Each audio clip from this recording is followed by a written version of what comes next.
Hello, CNC brothers and sisters. Welcome to another Wednesday evening CNC Hangout, where we got a special guest tonight.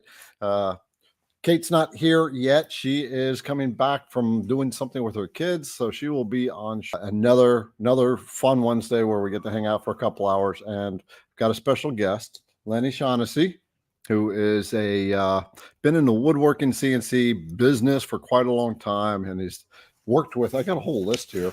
He's worked with Woodcraft, Rockler, Laguna Tools, Clearview Cyclones, Supermax Tools, and he's a CNC instructor, and he is involved in like the trade shows. He is involved with the organization that sets up those trade shows. So a lot of experience. We don't know where this conversation is going to go, but bring your questions on.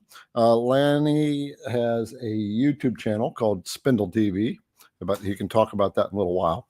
So before we dive into all that, first of all, I want to say hello to some of our brothers and sisters and let you know who's hanging in the background to take care of matters. As you know, we're going to bring out Julianne and Liberty, the IDC Woodcraft girls that keep the business running and keep me organized.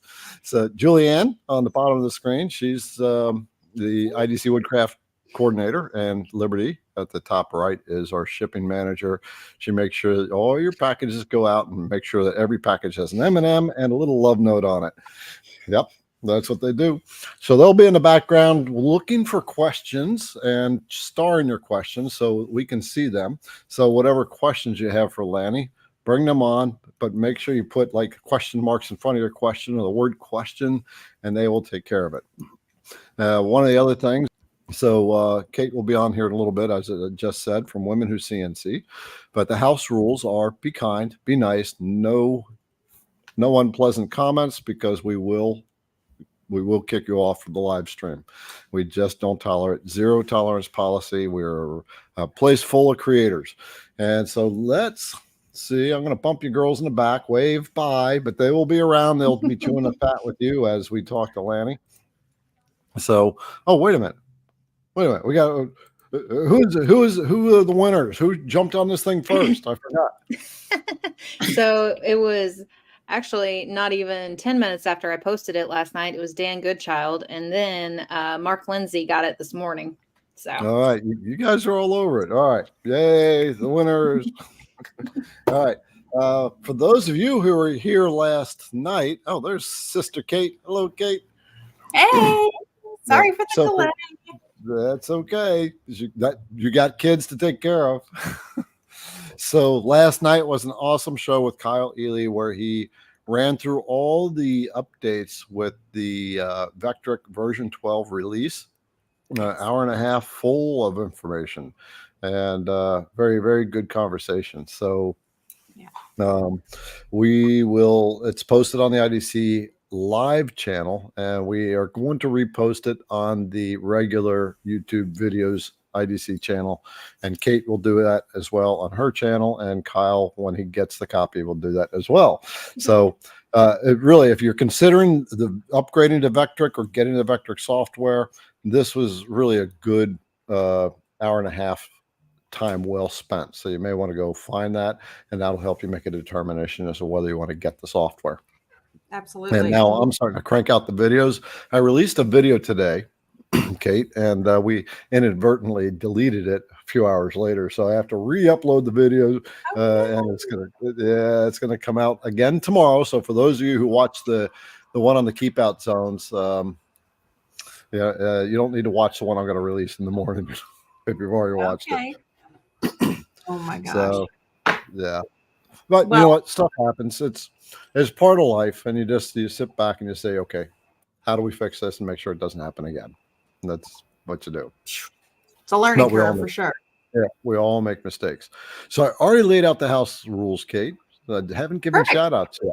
Yeah, I've just let everybody know we got Laney Shaugnessy in the background. He's waiting here, so we'll bring him out in a little bit, but we got to say hello to some of our brothers and sisters.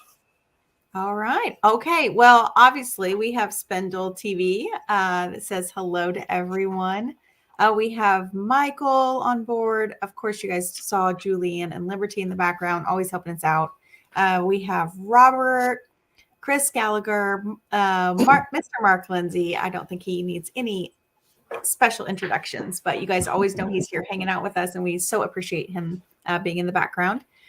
We've got Brooks Martin, Madra, as many of you well know, is Miss Ellen, Michael Clifton, Brooks. Let's see, looks like a Pop Knot Wood, John Adams. Looks like a new name. We've got Tim C, Brian Neighbor, Dion, Robert. Ooh, let's see. Oh, we've got Eric. Hey, Eric, welcome back. Keith Kessler. I saw his name and I was like, oh man, that looks like one of my relatives' names. Oh, Yeah, I was like, oh wait. Roger Day. Let's see. John Thompson, Tim Compton. looks like we could go on all night. There's over 250 people on board. Yeah, there's quite a few here. I saw I think I saw Midnight Sun Woodwork last night. Mm-hmm. So welcome to the channel. Michael Clifton's back. And then of course we've got WXX back. Yeah. And gosh, there's just so many. Like I could just literally just keep scrolling for hours and hours. Like that's literally what I could do the whole show. Right. Yeah, we just waved the whole time, and but we got CNC stuff to talk about and another special guest to bring on board. But just so everyone knows, next week it's just going to be Kate and I, and then the week after we're going to bring on the guys from Long Mill. So if you have a Long Mill CNC router, or you're in the market for a CNC router, and that's one that you want to consider, you want to get some information on, that's the time to show up 2 weeks from now. And then we have Hamilton coming on in May. So getting them all lined up. Sweet. Yeah. My goal, Kate, and I don't think I told her this, but my goal is to have 5 to 6 special guests on this thing. So, but we keep talking about it. Oh, well, let's get this person, and then we just pass it off to Julianne, and she figures out how to get a hold of them. I know, she's awesome like that. She just you just tell her what to do, and she does it. She's awesome. All right. Okay. Well, we got someone to bring on board, don't we? We do. I will let you make all the fun introductions. So go for it. Bring him on. I did. I'll do it again. Laney Shaugnessy. Well, he can tell a story. We'll just bring him on board so he doesn't have to sit back there. He's actually been hanging around for a little while.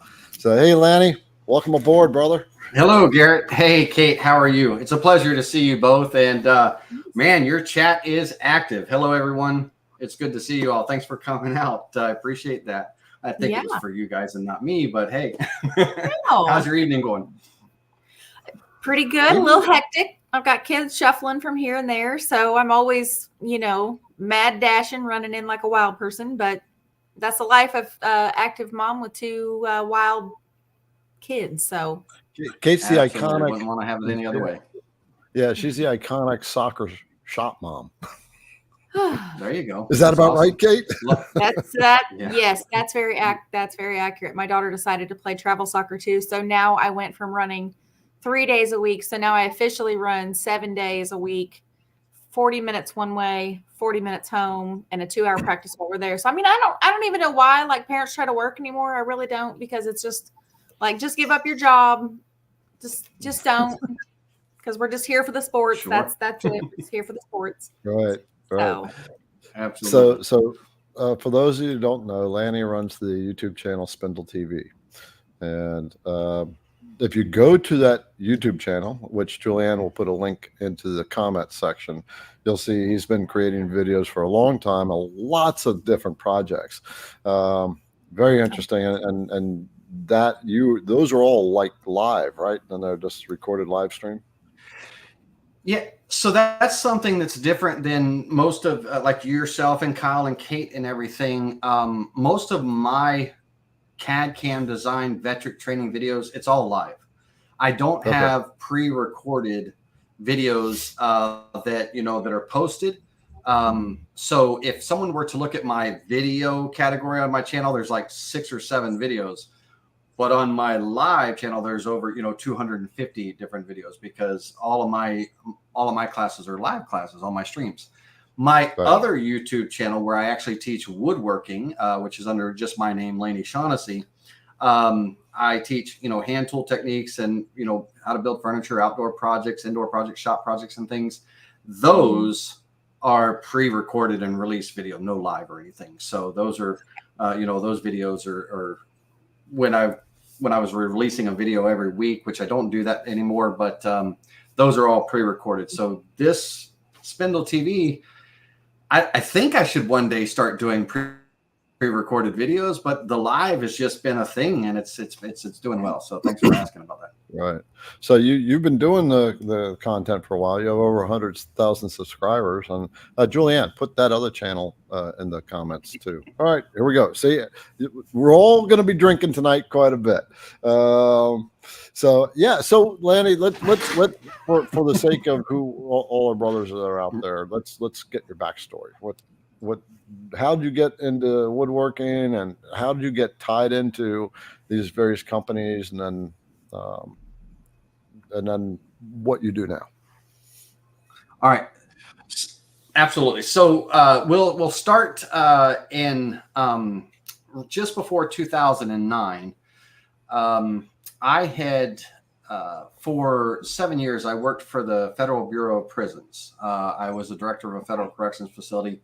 And when I left the Bureau, my father owned a big, large electrical company in Orlando, Florida. And he wanted me to take over that company one day when he retired. And so I got into construction. I opened up a remodeling company, and I did, commercial and residential remodeling, specializing in, custom kitchens and baths.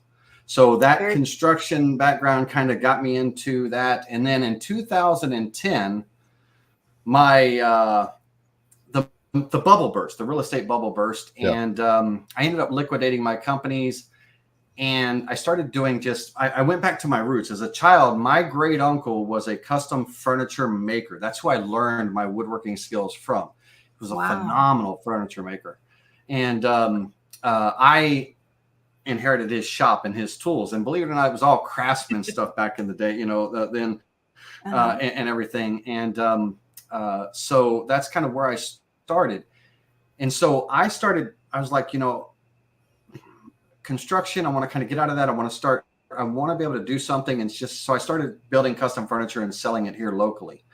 Well, somebody came to me one day, and they wanted a French polish on one of their, on one of their pieces that I was making for them. And I didn't know how to do a French polish. So I went to where everybody goes. I went to YouTube. And I found a guy named Steve Ramsey, Woodworking for Mere Mortals. And Steve was making a chessboard. It was one of his first series of videos. And in that, he did that series. Well, I ended up forgetting the project that I was working on, had a complete marathon of all his videos. And when it was all said and done, as soon as I watched all his videos, I called him up in California, said, "Hello, Steve. My name is Laney Shaugnessy. You don't know me, but I want to do what you do." And he became my mentor. And back then, there was just Mark Vanderlist, Steve Ramsey, Mark Spagnolo, the Wood Whisperer, Mark's Basement Workshop, Steve Ramsey, Woodwork for Mere Mortals, Mark Spagnolo, and then myself. And I ended up taking off, with the woodworking, and Steve was kind of guiding me along. And kind of as a payback, Steve made a video a long time ago where he was complaining about his table saw not cutting right or not working right. I watched that video, and within 10 hours, I got the community involved, and I had Lowe's involved and everything. They delivered a brand new table saw to his home. And so all of a sudden he made a video. He made a video saying, "Oh my God, look what just showed up at my door." And he showed it offloading on the truck and on. It was a 10-hour turnaround. And he said, I had him in tears, and it was great. He said, "I didn't do this." He said, "A guy named Laney Shaugnessy out of Florida got everybody together, and he did that and everything." And all of a sudden, all of Steve's viewers was like, "Who's Laney Shaugnessy?" And then my channel just blew up, right? And and then what a way to draw attention to yourself. yeah, it was it was actually something that it changed Steve's projection. It just changed the way things. That new saw really made a big difference for him, and I was rewarded with people wondering who I was. Now it was now I went full time. Sunday, design concept, come up with an idea. Monday, filming, building. Tuesday, filming and building. Wednesday, if the project took that long, completion.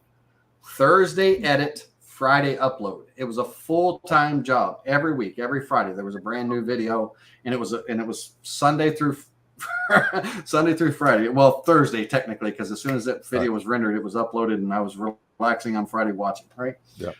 And I did that for many years. And I would to say I would be probably a little bit further along, and I'll tell you my next step and kind of how I ended up back at Digital Woodcarver. Through those years of making those videos, I worked with Rockler, Clearview Cyclones, Supermax tools, Laguna tools, and a variety of others. I used to do the little how-to videos for Rockler would send me product. I would make a how-to video on how to use that product, and then that would be their little ad when you shop at their. You're probably still seeing some of my videos. If you bought something and you look at the video, it might be one of my old videos from back then, and stuff. And did that for a long time. And then around 2015, Garrett, things changed up for me a little bit. I had a family member, my aunt. She was diagnosed with, it was my mother's younger sister, and she was diagnosed with cancer. And so I'm kind of I've been taking care of my family for a very long time. Members of the family and everything. And she came into my house, and I cared for her in those last few years. YouTube was doing super well for me, doing great. But I got an offer that I couldn't refuse from a track saw company to run their Ocala factory, to be the general manager of their Ocala factory. And they offered me quite a bit of money, and I was paying her medical expenses and, her shots and chemotherapy. I mean, shots were like $4,500 a shot, and I couldn't turn it down. So I stepped back from YouTube, and I went to work for this track saw company. And when my aunt, after the years, when my aunt passed, I resigned from the company. They kind of served their purpose for me. And I went back to YouTube. And you know how hard it is to get back on YouTube when you're away. I was somebody, then I was a nobody, and now I'm building back up. And reestablishing connections and things, and all of a sudden I decided I wanted to I sold everything I made every week. I sold at the farmers market and the flea market here in town. And I thought, if I could sell some other stuff, I could make a little extra money. So I started shopping for a CNC. Mm-hmm. I looked at all of them. The Sharks, the Piranhas, the ShopBots, the X-Cars, the everything. I looked everywhere. And I ended up going to a trade show, and I ran across Digital Woodcarver. Okay. Digital Woodcarver, ShopBot was there too. I went there. I flew there just to see ShopBot, and ended up going home with a Digital Woodcarver. Oh, you and kidding? I wasn't. I love everybody. Love all the companies. You CNC guys and girls out there. Y'all are making some awesome machines. It didn't fit my bill, and there was some disappointment in certain things, where you go thinking something, but then you got to get this and that and this and that and all to have a complete system. And the money just keeps adding on. You never feel like you have everything. Right. With Digital Woodcarver, it was all one and done, complete package, everything I needed, for less price. And I went with it, and Digital Woodcarver, ever since, about 5 months after running it, Burl Tishner, the owner of the company, he reached out to me and said, "Hey, you make videos, don't you, Laney?" I said, "Yes, sir, I do." He said, "Would you make a couple videos for Digital Woodcarver?" And I did. And he started getting calls, and he called me up. He said, "Laney," he said, "would you mind if I direct some of the calls to you for answering and things? There's quite coming in." And I said, "Yeah, sure." So as I was taking calls, I sold a couple of machines. And so I would call Burl Tishner back and I said, Burl, I got a couple of credit card for you and orders for you. And he's like, would you like to help out with sales? And the rest is history. So my company, Build It TV LLC, I handle all sales, service, and support for digital woodcarver. Okay. The customers there get 24-hour support, phone call, text message, email, around the clock, Monday through Saturday, closed on Sunday. But and the rest is history. We've been together 9 years, and SpindleTV started back in 2017. I felt from this was 2015 that I started with digital. I bought my digital woodcarver and all. In 2017, I felt that I knew a little bit enough to start making YouTube videos about CAD CAM design and CNC. And SpindleTV is we're 10,000 plus members strong, and that's my history. That's my story. I'll hush now. Wow. All right, that's it. No, that's a cool story. So for those of you who don't know, Digital Woodcarver is a CNC machine or a CNC company that makes CNC machines, and so that should be up now. And so here's a couple of their machines that Lanny represents. So these are floor models. So they all floor. Yeah, these are the right machines. So you got a benchtop model. And as you scroll down right there, we have a benchtop, and then the 2440 is their flagship. So just to give you a quick little history on digital woodcarver, you're familiar with Wood-Mizer, the sawmills, right? Wood-Mizer bandsaws, the log mills and everything. Well, Burl Tishner was one of the lead design engineers for Wood-Mizer for 25 years. So the same quality he built into those Wood-Mizers, he's designed into his, his machines and everything. And he started out of his basement while he was still working with Wood-Mizer. He made a 2440, a digital woodcarver, just for himself because he loves woodworking and wanted to build a CNC. He's an engineer, and he made it. Somebody ended up buying that from him, so he made another one. And then all of a sudden that became a thing. And then once he retired from Wood-Mizer after 25 years with them, he went on full time, and he went from a very grassroots basement build to a small garage shed to now we have a factory in Martinsville, Indiana, and Shoals, Indiana, and we manufacture. We have two sides of the corporation. The digital wood carver side makes CNCs, and then we also manufacture machines for Wood-Mizer still. Right. I want to share on that note. Here's a guy just built the machine, right? Kind of out of the garage type of deal. Built another, and then it just kind of blossomed. And for the creators out there that are wanting to get in business, right, to sell your projects and what have you, it always starts grassroots, right? And grassroots really comes in from that. Let's just do it. You're not money hungry. You're not focused on the money. You're focused on the love and the passion of it, and that's what's going to make it take off. Sure. So, and from the digital woodcarver customers that own the CNCs, Garrett, we made a little free handbook on making money with a CNC. That it was all made by the customers, their input, like how they market, how they sell, how they do everything. So under the Learn on the website, the Learn menu, there's a little download that they can download this little booklet. It's like a little ebook, it's just information. Like if someone's they're wanting to develop a portfolio for themselves, get online and start selling, go to the craft shows and fairs and things like that. It's not really like a how-to or anything. It's just like these are what these folks did for their business, and that's that's how that's what they do, right? And website? digitalwoodcarver.com, the menu across the top, you just learn and then make money with a CNC.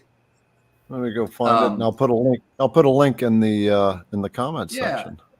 And for those individuals, just to I'm going to give you an extreme situation to where a family was blessed, but some of my customers, that when they bought their CNC machine, they didn't know really where to go.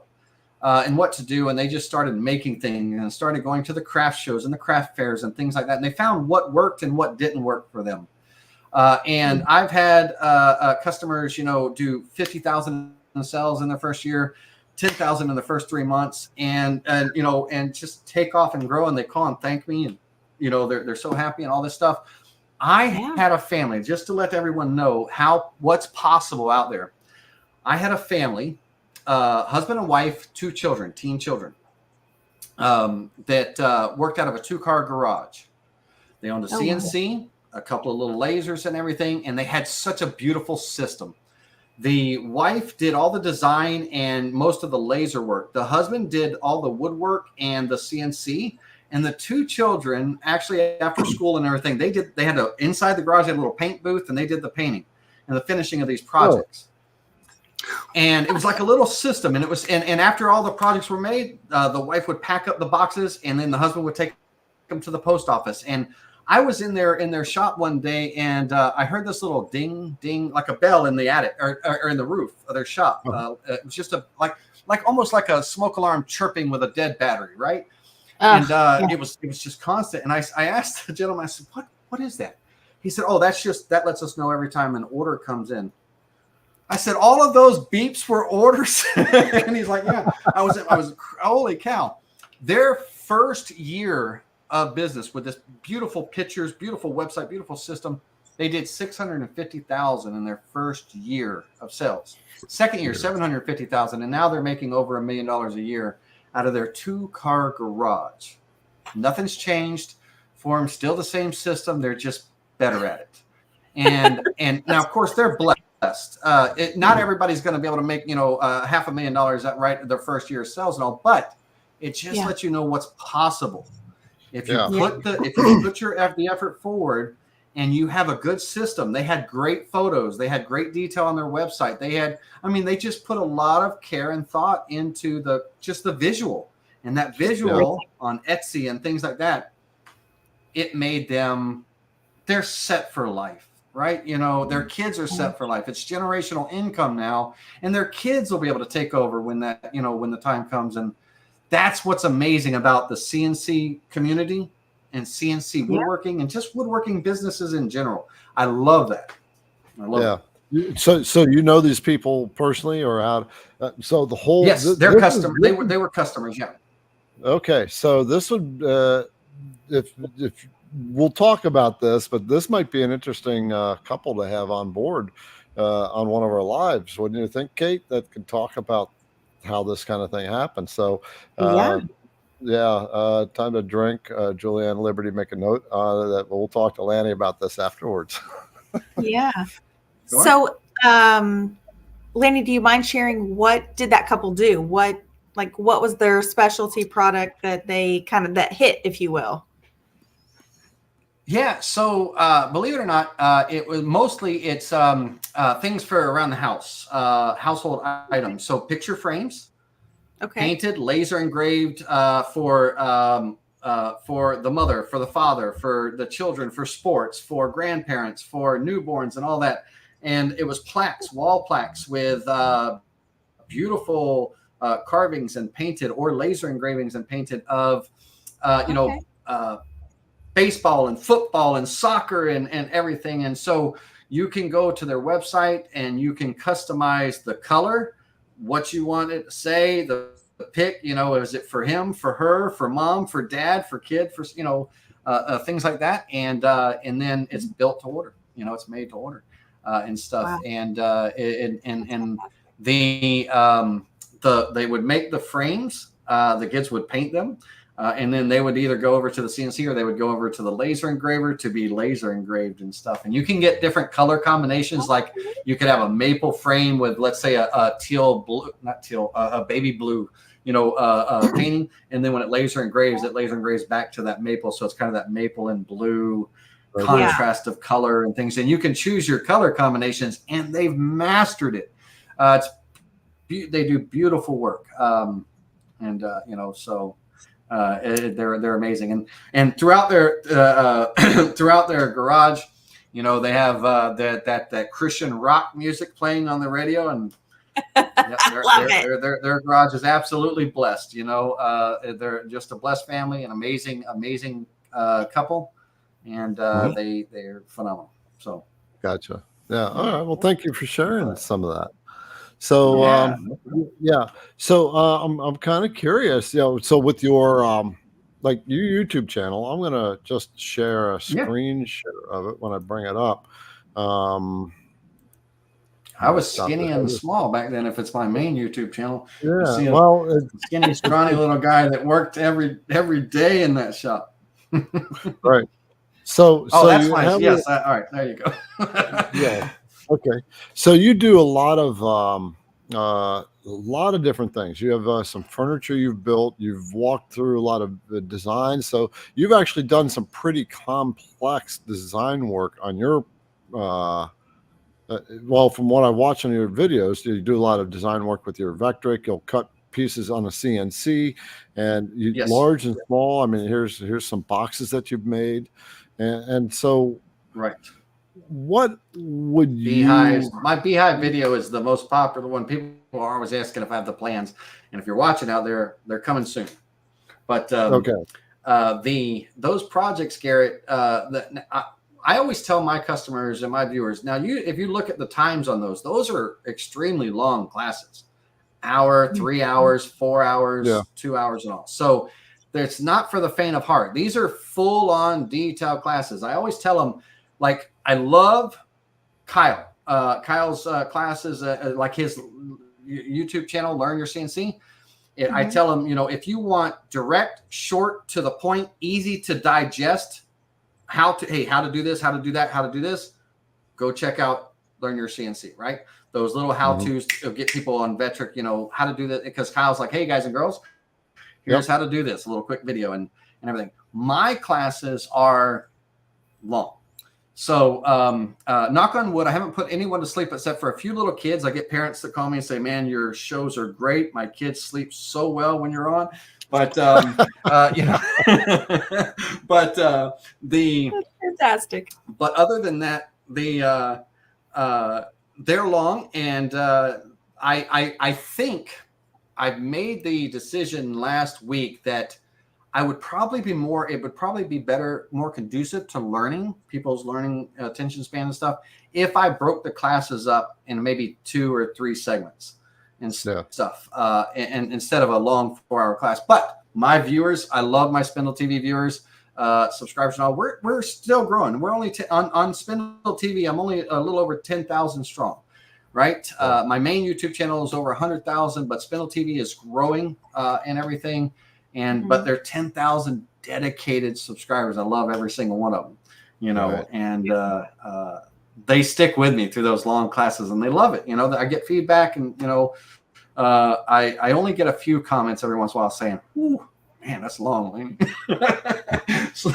But we go. You know what? When I first started watching or first started CNC about 3 years ago, it was remarkable because I would watch, like you said, like little bites and things like that. I would watch some of Garrett's like shorter videos. And then I always preach that like education is number one. You've got to invest in yourself and the knowledge. And so I would watch the longer videos. Yes. And then I was telling even Garrett this back, like when I very first started, I went between Garrett, Mark, and you were my 3 like main staples that I went to in their courses. And whenever I want just like a project and kind of just break away from like learning and just like a different, like more of a live platform, like you were talking about doing, I would jump on your lives and ask questions. And I found it to be a very, very fun, like a group of people, very informative, very kind and thoughtful with their answers and things like that. And I really liked how you teached, because I think the number one thing that most people like to see in a lot of live videos is that we're human too. Like we are not the end all be all. Like we're like, oh crap, I went too fast. Like I forgot to group all my vectors, and oh shit, like I didn't hit preview and I need to go back. Like, okay, you're just like, okay, time out. I need to like undo everything I just did. And then we're going to go back forward. So I love seeing that. And that's, they love that. They love that because I screw up. I make mistakes. My biggest mistake is when I don't make my layer active that I'm working on, and then I do something and everything gets thrown onto the other layers and stuff. I make mistakes. I make mistakes, but I see that, and then we go back and correct it, right? And they love being able to see that part of it. And I get a lot of compliments on that. You know, hey, I love that it's real. And real quick, with something you said, a quick shout out to Mark Lindsay. Love Mark Lindsay, you know, and Garrett, you too. Y'all's videos, I enjoy every bit of it. And Garrett, you know, you're especially lately and everything, like with V12 coming out, you're cranking out videos, and they're such informative. And I know what that takes in the background to, hey, I want to do this, make the video, set it up, film it, edit it, get it out there. I know, and for you to be able to turn around those videos, that's phenomenal. So congratulations on that, for sure. You do a great job. Well, Mark Lindsay, if you're out there, shout out to you too. I love those guys as well, right? So we all watch each other, and it's cool. Yeah. Well, I mean, you have to learn from somebody. So honestly, I feel like it's an ever evolving process. Like, I love learning from everybody. Has different styles of teaching, and that is what makes it so fun. Like, I loved Garrett when I first started out, because he was just honest and he was like authentic, and he would like tell a story kind of in between. And I was like, you know, and I really liked how, and he and I have talked about this a lot, and he's actually taught me how to do some of this more, is like, he would teach and then he would go into VECTRIC, and then like he would take a break and then he would go back into VECTRIC. So it wasn't just like pop, pop, pop, pop, pop, pop, pop, like you were just being hammered with, like, inundated. And I loved Mark because I was so brand new that, like, he was very, very thorough. And that's like in certain things, in certain situations, I was just like, okay, praise Jesus for this man, because I'm a dum-dum and I cannot figure this out. And he has said it 8 times and I've had to rewatch it 22, and it's finally clicking. Like, I love that, because I could get with that. And with you, with the projects, it was just like, when I started to kind of like move forward a little bit, I was like, okay, cool. We're moving at like an intermediate pace. Like, I can keep up with some of these videos. So everybody has their different style, which no one person is going to be everybody's cat's meow. So I love that we have all of these different creators. And I know there's so many great creators, like Michael Mazalik out in, like, he does all that 3D carving. Oh my gosh. Like, y'all, I'm just saying. Yes. Creators out there are just bananas. Yeah. Yeah. Everybody, it's really nice. Like facial features and the modeling and stuff and everything. I love those. So okay. So I mean, let's kind of get into the CNC woodworking end. You've merged things together a lot, and you dive deep into your content and what have you. So what for questions? Ask them questions. I'm almost going to guess that if you have a question on a complicated thing you can't figure out, he's probably got the answer here. Like, the first thing that comes to my mind is box joints, right? How do you do the various joinery and stuff like that? And I imagine you've done some of that stuff. Yes. And so they really quickly, to give a shout out to Kate, the Onefinity you have in the background, I love Onefinity. They're great machines, right? So awesome. And Kate, if I'm not mistaken, you do something that I have never worked with. You work a little bit with epoxies. I do work a lot with epoxy. You too. Yeah. Yes. So I've never worked with epoxy. And so I always have people asking me about, like epoxies for inlays and V-car and this and that. And believe it or not, in all of my woodworking, the only epoxy I've ever done is I made a river table, right? Not like epoxy with relating to CNC, but, making, an actual table with epoxy. That's about it, right? I've never really gotten into that. And so that's where someone like me, that even though I teach and I do this and all that, I can learn from you, and learn from Garrett, and learn from, that's how we can all, that's how we all improve and everything. And I'm amazed. And I was telling Garrett and Julianne in the background about another gentleman, Rob Sandstrom Designs. He does a lot of epoxy stuff too. And he would be a good guy, a CNC guy, to kind of get on one day for you, Garrett. But I I love learning things that I don't know, right? So Yeah. being able to have 100%. resources like you and Garrett and Mark, and a big shout out to even back in the day, Dave Gatton. Dave Gatton's still out there. He's kind of I used to watch his videos, and he was promoting his CNC and everything. But he a long time ago, right when I was getting started, I was watching everybody I could.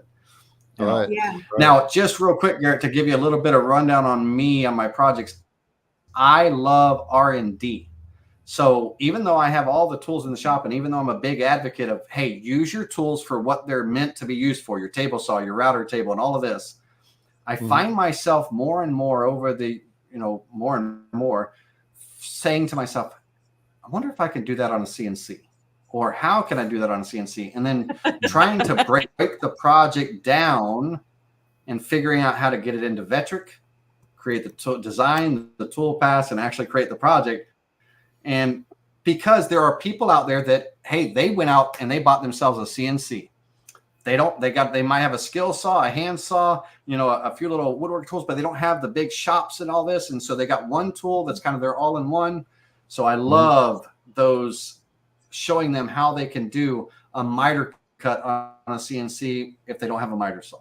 You know what I mean? Things like that and stuff. And if I've got just a couple of show and tell things that if you, when the time comes, I'd be happy to present on screen and show you. By all means, bring them on, because that can spawn some questions. We're actually a little delayed in getting to some of our questions, so let's see what you got. Well, if you want to go into questions, that we can absolutely, because I know there's a lot of people biting at the bit for information. Because this is where people want to go. That see, can we see some projects from Daniel? Right, and so right.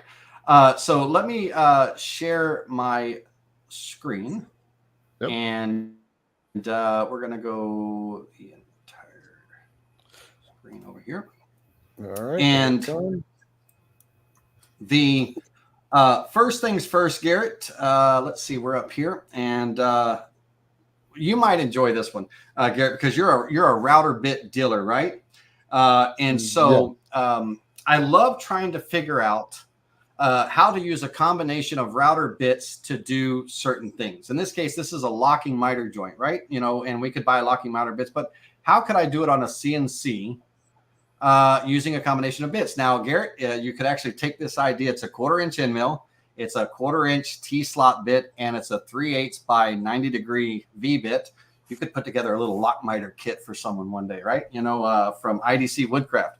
But, with just figuring out how the tools and everything come together to make the individual cuts, and what tool is the right tool for the job to make that happen, to clear out and things.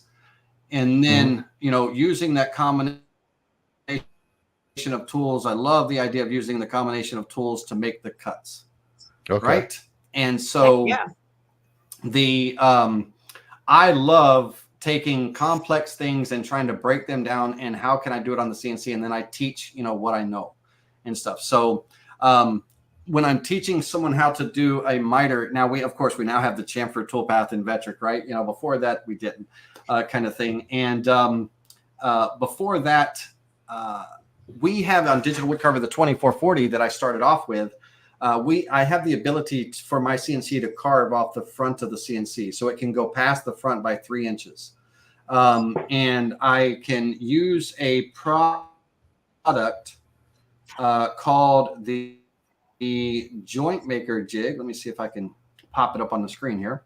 That mounts to the end of the table to do decorative joints, finger joints, dovetail joints, and things like that. It can carve on the vertical end and as well as the horizontal. Okay. And I like, I teach SketchUp too in my project classes and everything, but I have with the, like in Sketchable, but I can, come in and I have a jig that mounts, Bear with me just 1 second. I have a jig that mounts to my joint maker jig. Let me zoom in and grab the center of that. That I can take degrees to where my router bit is just carving flat on it. Like if I need to do a 30-degree bevel or a 60-degree or 90-degree or something, I have this little wing table, right, that mounts to the joint maker jig, so that that item can. Oh, we lost it. Sorry there. So that item can, you know, tilt and pivot and all. And I love the R&D side of that things. And so I like to teach people to think out of the box. You know, with your CNC, I really don't, there's some limitations with a CNC, right? But, you know, try to figure out what you can do with your CNC with a combination of router bits or jigs. I love making jigs for holding parts, jigs for making parts, and those little hold downs. That's the file that I provided. Oops, sorry about that. That's the file that I provided to you. But even coming in and, you know, let me hide. I'm gonna just throw in real quick. Let's see, where is that link? Oh, it's in the private chat. Throw that link. You know, I'm looking in the private chat. Julianne, can you get that link back into the private chat, please? So Lanny was generous. He's got a clamp file that he's going to share with everybody. You can download. And it's so what all is involved in this clamp file? But even the wasteboard is a jig. Oh, so in the clamp file, let me go here. I've got it. I'm going to post this link. This is a download link that's coming into the comments. And what it is I will just... And what they'll have... they'll have a CRV file, a VECTRIC CRV file, or the vectors if they can't open the CRV file. They got the vectors, and then they have 5 photos of all the toolpath screenshots, right? So what vectors were selected and how the toolpath is created. So if they need to import vectors because they're working with a different version of VECTRIC or something and they can't open it up, they'll have that. They can recreate that pretty quickly. But there's a README document with the links, Amazon links to the threaded inserts, to the knobs, to the bolts and the T-bolts and things like that. But it's just a fun set of clamps that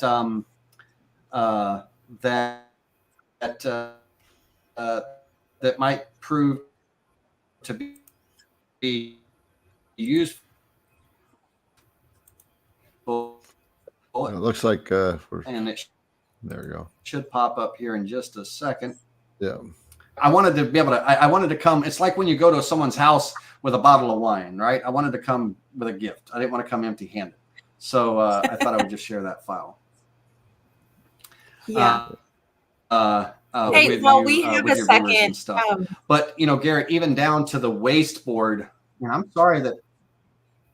Yep, that was me. Sorry, I just popped in real quick to show them your thing. That's the clamp file that he has given you. Awesome. Yeah. So sorry about that. What were you saying, Kate? I didn't mean to interrupt you. I stepped right on your. No, you're fine. I was just going to let you know your audio is kind of cutting in and out just a little bit. Yes, ma'am. Yes, I apologize for that. No, it's not you. So it's just the service. I should prevent that. But when sharing that SketchUp, it is okay. A little intensive. It is. It's a lot of it pulls on my audio. So the projects so I apologize for anybody that didn't hear me and I sounded like a robot or something or something. So no, you were fine. If you only got every other word, basically my thing is thinking, as we were talking about, Garrett, is kind of thinking outside the box.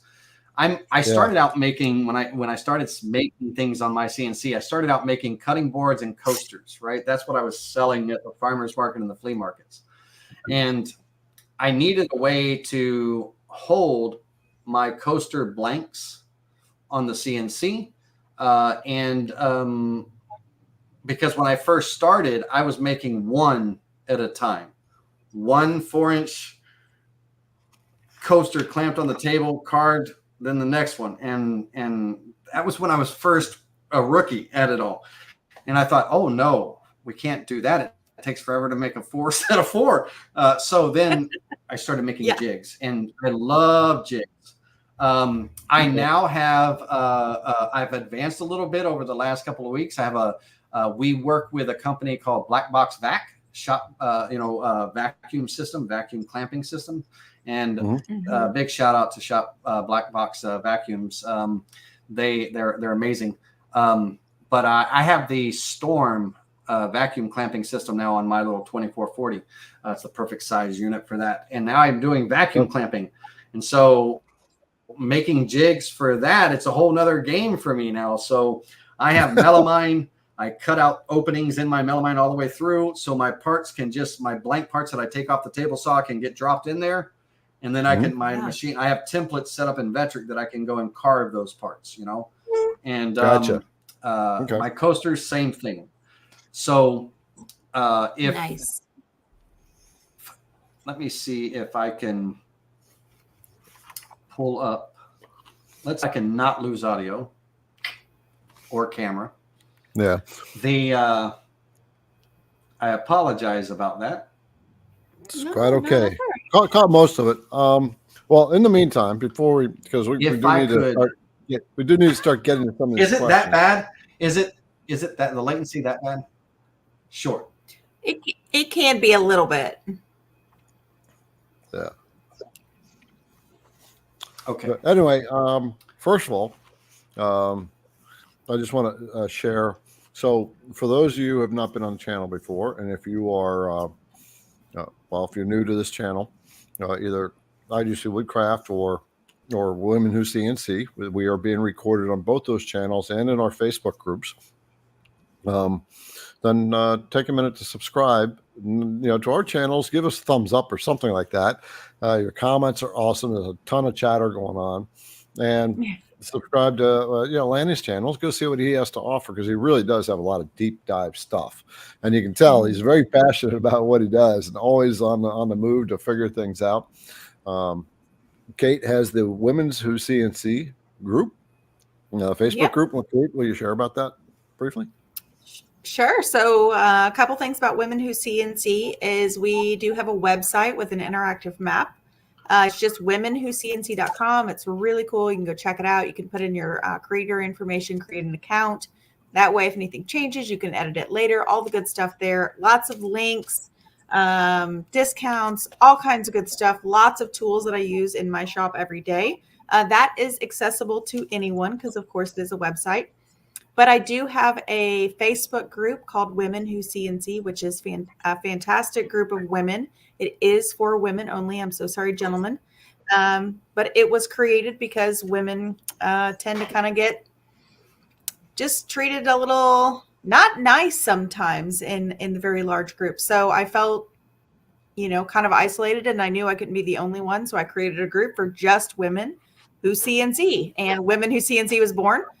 And so we have just an incredible group of women, everybody from woodworkers that have been doing this for 20 plus years, all the way to brand new beginners, and then intermediates and everybody in between on their CNC journey. So come and join us if you're new to that group, or if you're a woman looking for additional support, come see us, check us out. We'd love to have you. Yeah. I also wanted to share, I forgot to share this at the beginning.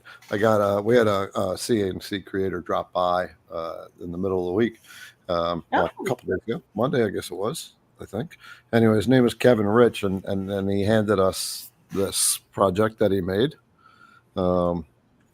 His IDC Woodcraft, and he said my slogan, which is because your CNC projects absolutely must look amazing. And in one of the ads, I misspelled it to YOU, so you added it to the bottom there over here.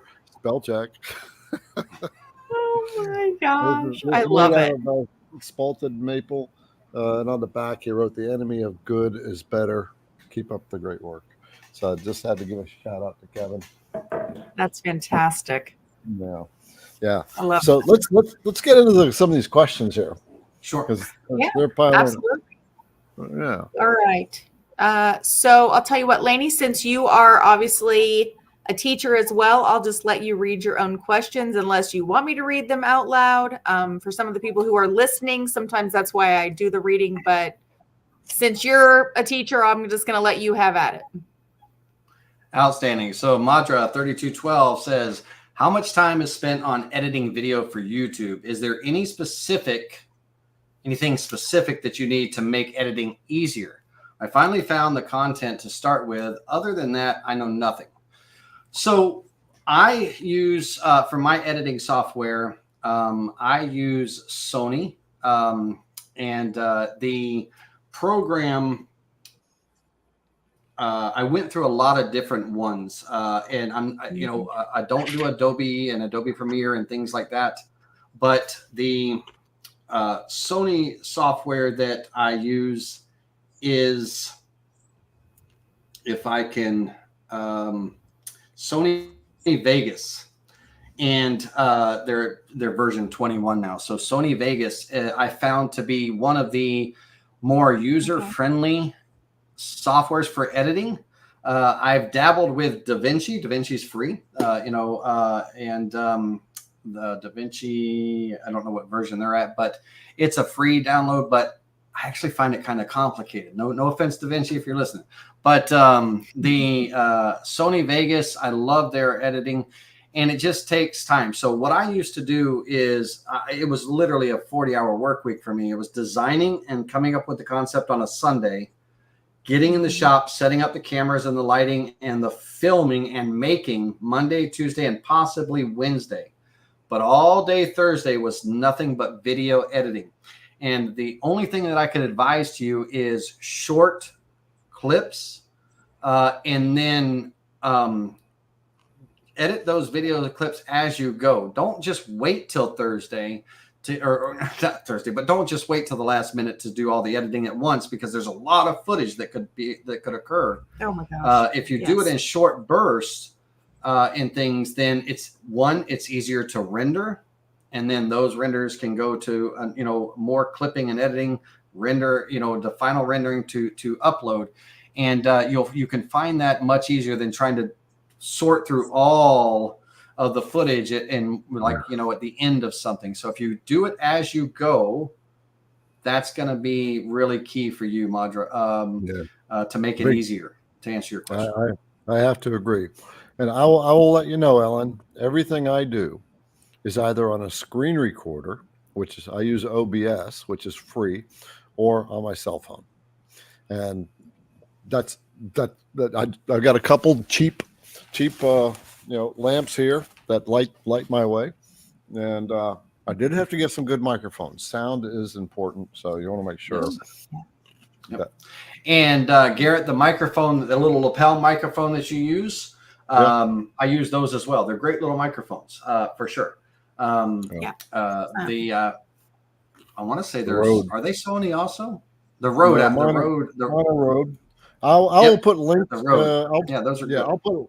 I'll put links in there. Now these are high quality microphones. They're wireless. I'll put links in here if anybody wants to take a look. So I'm just getting a link, and I'll put it in the comments. All right. So Kate, how did I do on that one? That was I think perfect. That one off. Yep. Cool. The big thing is, Ellen, don't try to make it complicated to start off with. Sure. Right. Authentic people like authenticity too. So just start. That's the big one. Right. You got it.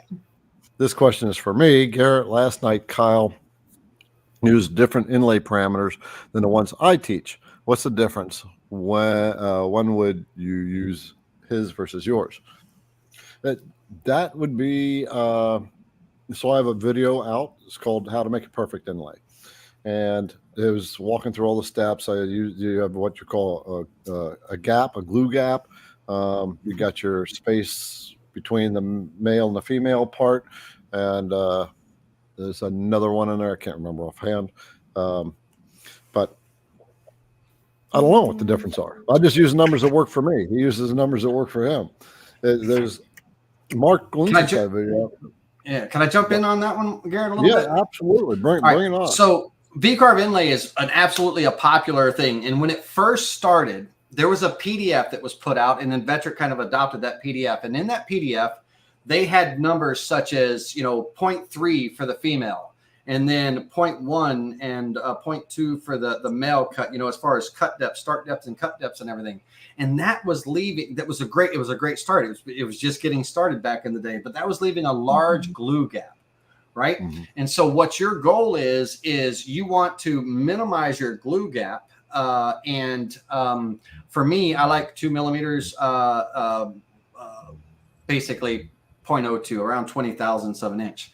So if I'm doing a cut, because I use a 60-degree V-bit, and my 60-degree V-bit has a maximum cutting height of 0.21, my inlays are typically my smaller inlays, not my deep ones, but my regular inlays, they're 0.2 for the female, 0.2. Start depth is 0, 0.2 for the flat depth. And so my male cut, I do a 0.18 for the start depth, and then a 0.02 for the cut depth. As long as those two numbers equal that 0.2, And so Kyle might be using a different set of numbers than Garrett. Garrett and Kyle might be using a different set of numbers than me. And it's just it's all going to get you from point A to B, but it's relative to that glue gap, right? Yeah. And so that's as far as wins one versus the other good. They're all good. Just, you want to try to minimize that glue gap as much as possible. And there's a lot of Garrett's great video. I have videos on V-carve inlay. There's some good ones out there that explain that. But that's what those differences are. That's why you're seeing those differences, Leland. So. All right, cool. Thank you. Yep. All right. So let's go ahead. Oh. Sorry, we had the same button. All right, go ahead. Okay, so the rat's nest question. Have you seen anyone do an engine turn finish on aluminum with Scotch-Brite pad? Engine turn finish looks like a bunch of seashells, scratched on the pattern. No, I have not, but I don't mill a lot of aluminum myself. Mostly I'm working with wood and everything, so I don't do a lot of aluminum finishing. And also, unfortunately, the rat's nest, I don't have really a good answer for that. I know that if I see seashells in the bottom of my pocket carve, I know that I'm out of trim. But and it's not, that's an accidental, not intentional. But no, unfortunately, I've never seen that technique done because it's a little bit different industry than what I do. Okay. Very cool. Yeah. All righty. So I wish I had a better answer than that. But I wish I had an answer for that. Yeah. But I love complex questions like that. It's an awesome technique, but I've never really seen it, to explain it or anything like that. Okay. Sure. Norman Streeter, cool last name. Question. I downloaded a piece of clip art from Design and Make, but it came as an STL file. Can I cut the file from an STL format? Absolutely. So here's the thing. With VECTRIC software, VECTRIC VCarve, Desktop, Pro, and Aspire, you can import a variety of 3D model formats. Now, .v3m is the native file format for the VECTRIC software. That's what all your clip art that came with your software, that's what that file format is, .v3m. And in Aspire, it's kind of a 3D clip as well. When you're purchasing from Design and Make, they give you the option of if you want V3M, STL, or I think OBJ is the other one. Your first, anywhere you buy from, if they give you the option of a V3M, that's what you want to begin with because it's native and you can keep it in your clip art folder. But STL kind of for me is my second go-to, followed by OBJ, right? So you can absolutely import an STL model file and you can create your toolpaths. Garrett, I'm assuming you have videos on how to import a 3D model as well as so do I. I do. It's older video, but would you like me to show it or do you want me to just answer the questions? How do you want to? No, by all means, show it. I'll try not to talk that much so I don't lose audio on the screen share, ladies and gentlemen. I apologize again. That kind of embarrassing with my audio. I'm a streamer. I should have perfect equipment. Yeah. Well, Nothing's if we perfect lose in this world. it, if we lose it, I'm kidding. If we lose it, we'll stop the share. And yes. Okay. So I'm going to present, and let's share the screen.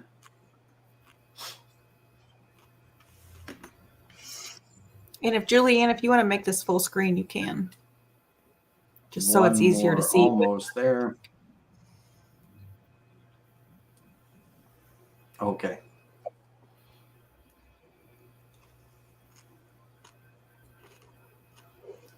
We should be presenting here in just a second. Oh.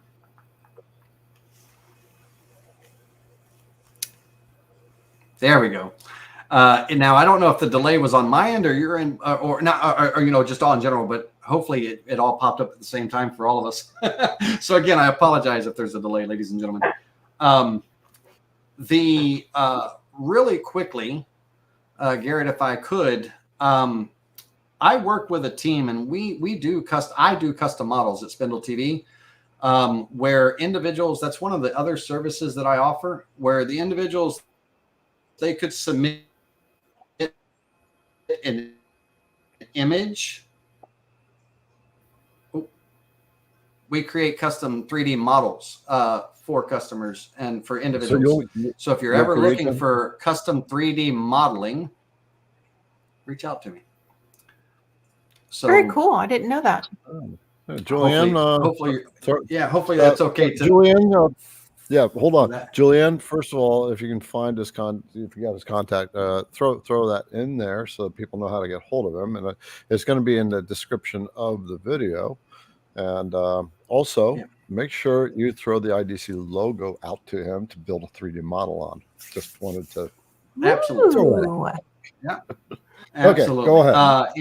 Okay, so when we are importing a 3D model, and in version 12, all of your component tools are now in one screen. Love that. Whether that model file is V3M, STL, OBJ, and if it's a V3M, you should have it in your clip art folder. It's a great place to keep it, so you can just drag and drop it in, right? But if it's on your computer and you need to install it, then let me get my thoughts straight there. Then you're just going to, pull it in. And so let me grab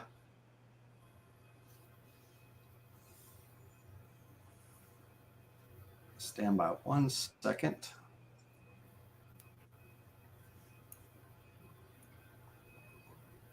And I'm just going to grab that tattoo bull skull that we made, custom made for a customer, just so you can see. It's the only one that was kind of right quick at the available to me.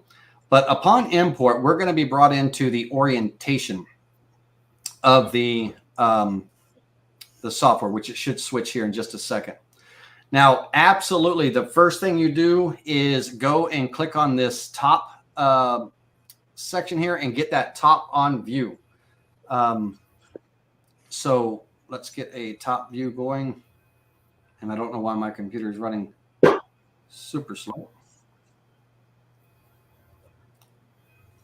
That's the bottom. There we go.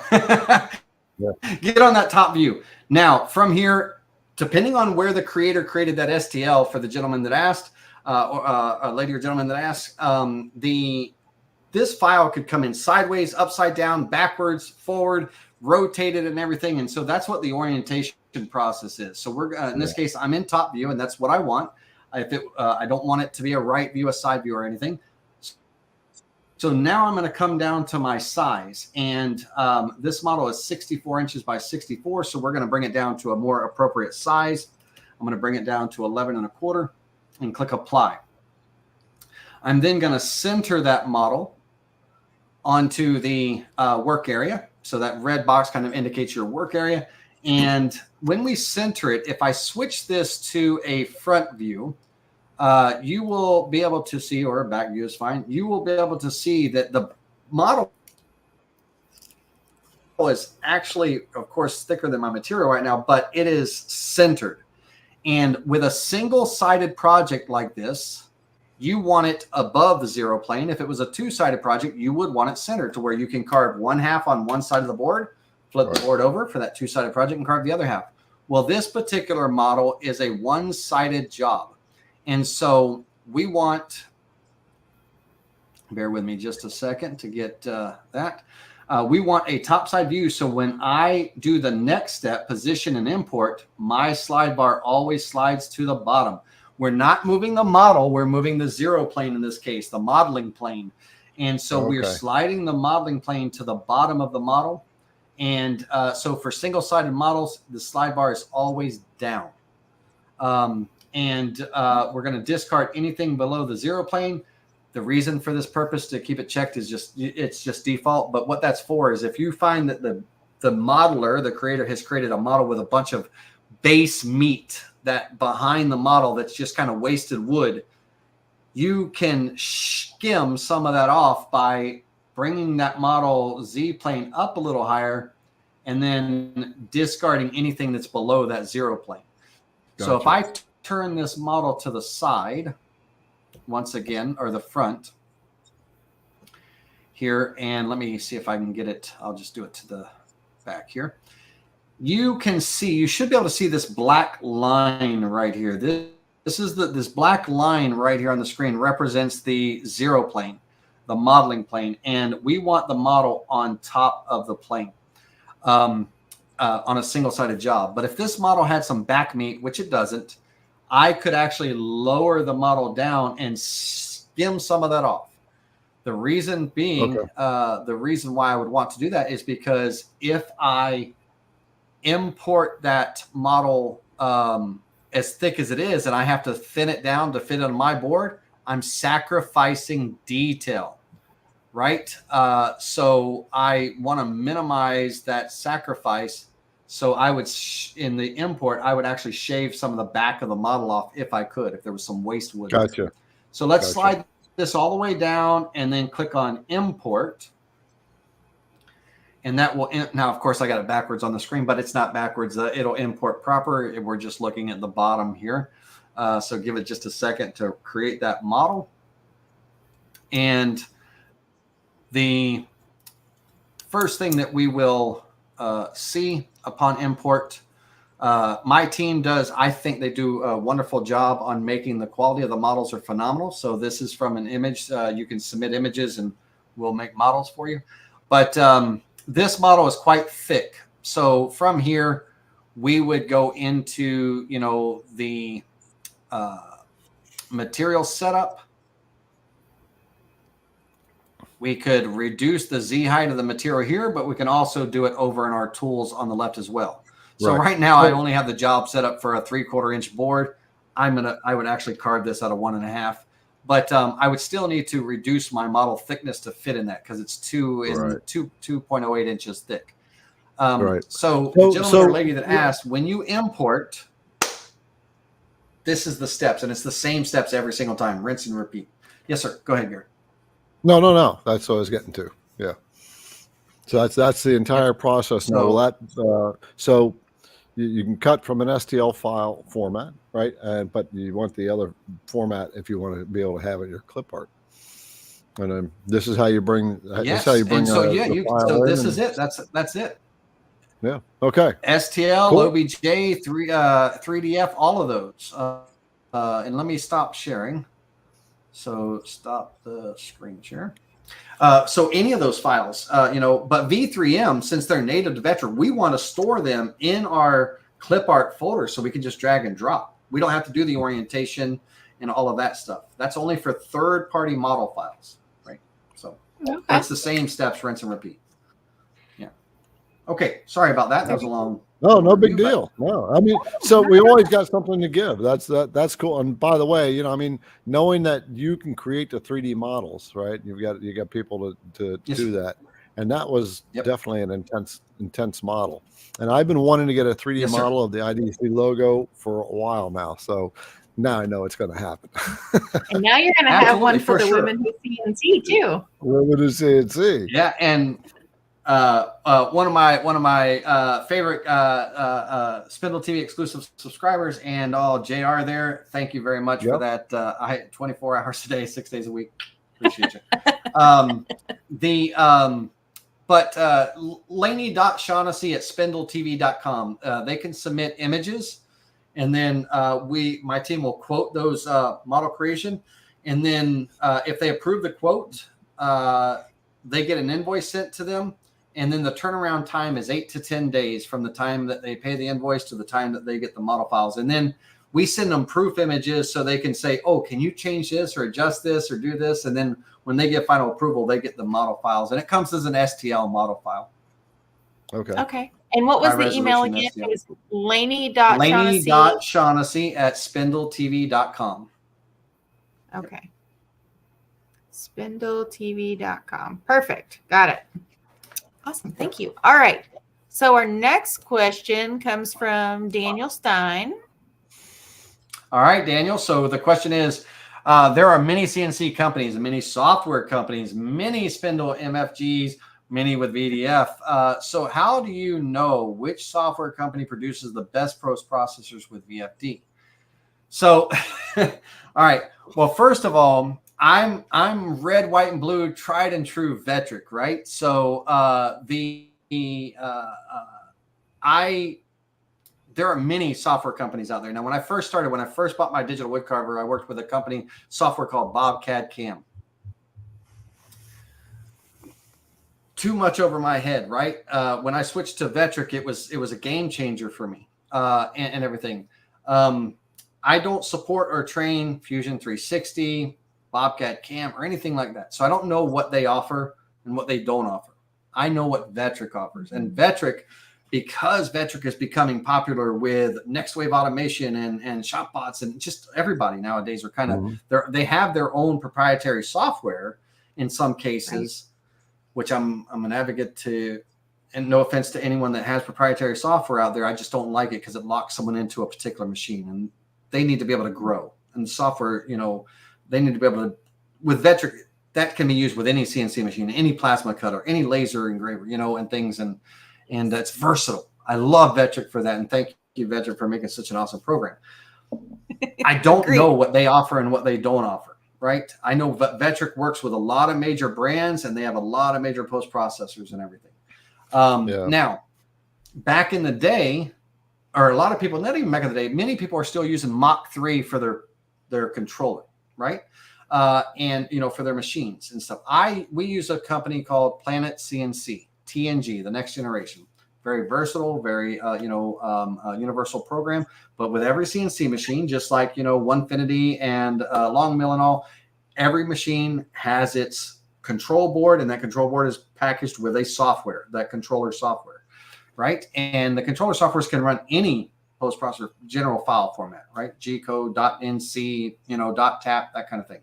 So the question, could you pop that question back up on the screen? Would you mind, whoever had that? Because my mind is running here. So how do you know which software company produces the best post processors with VFD?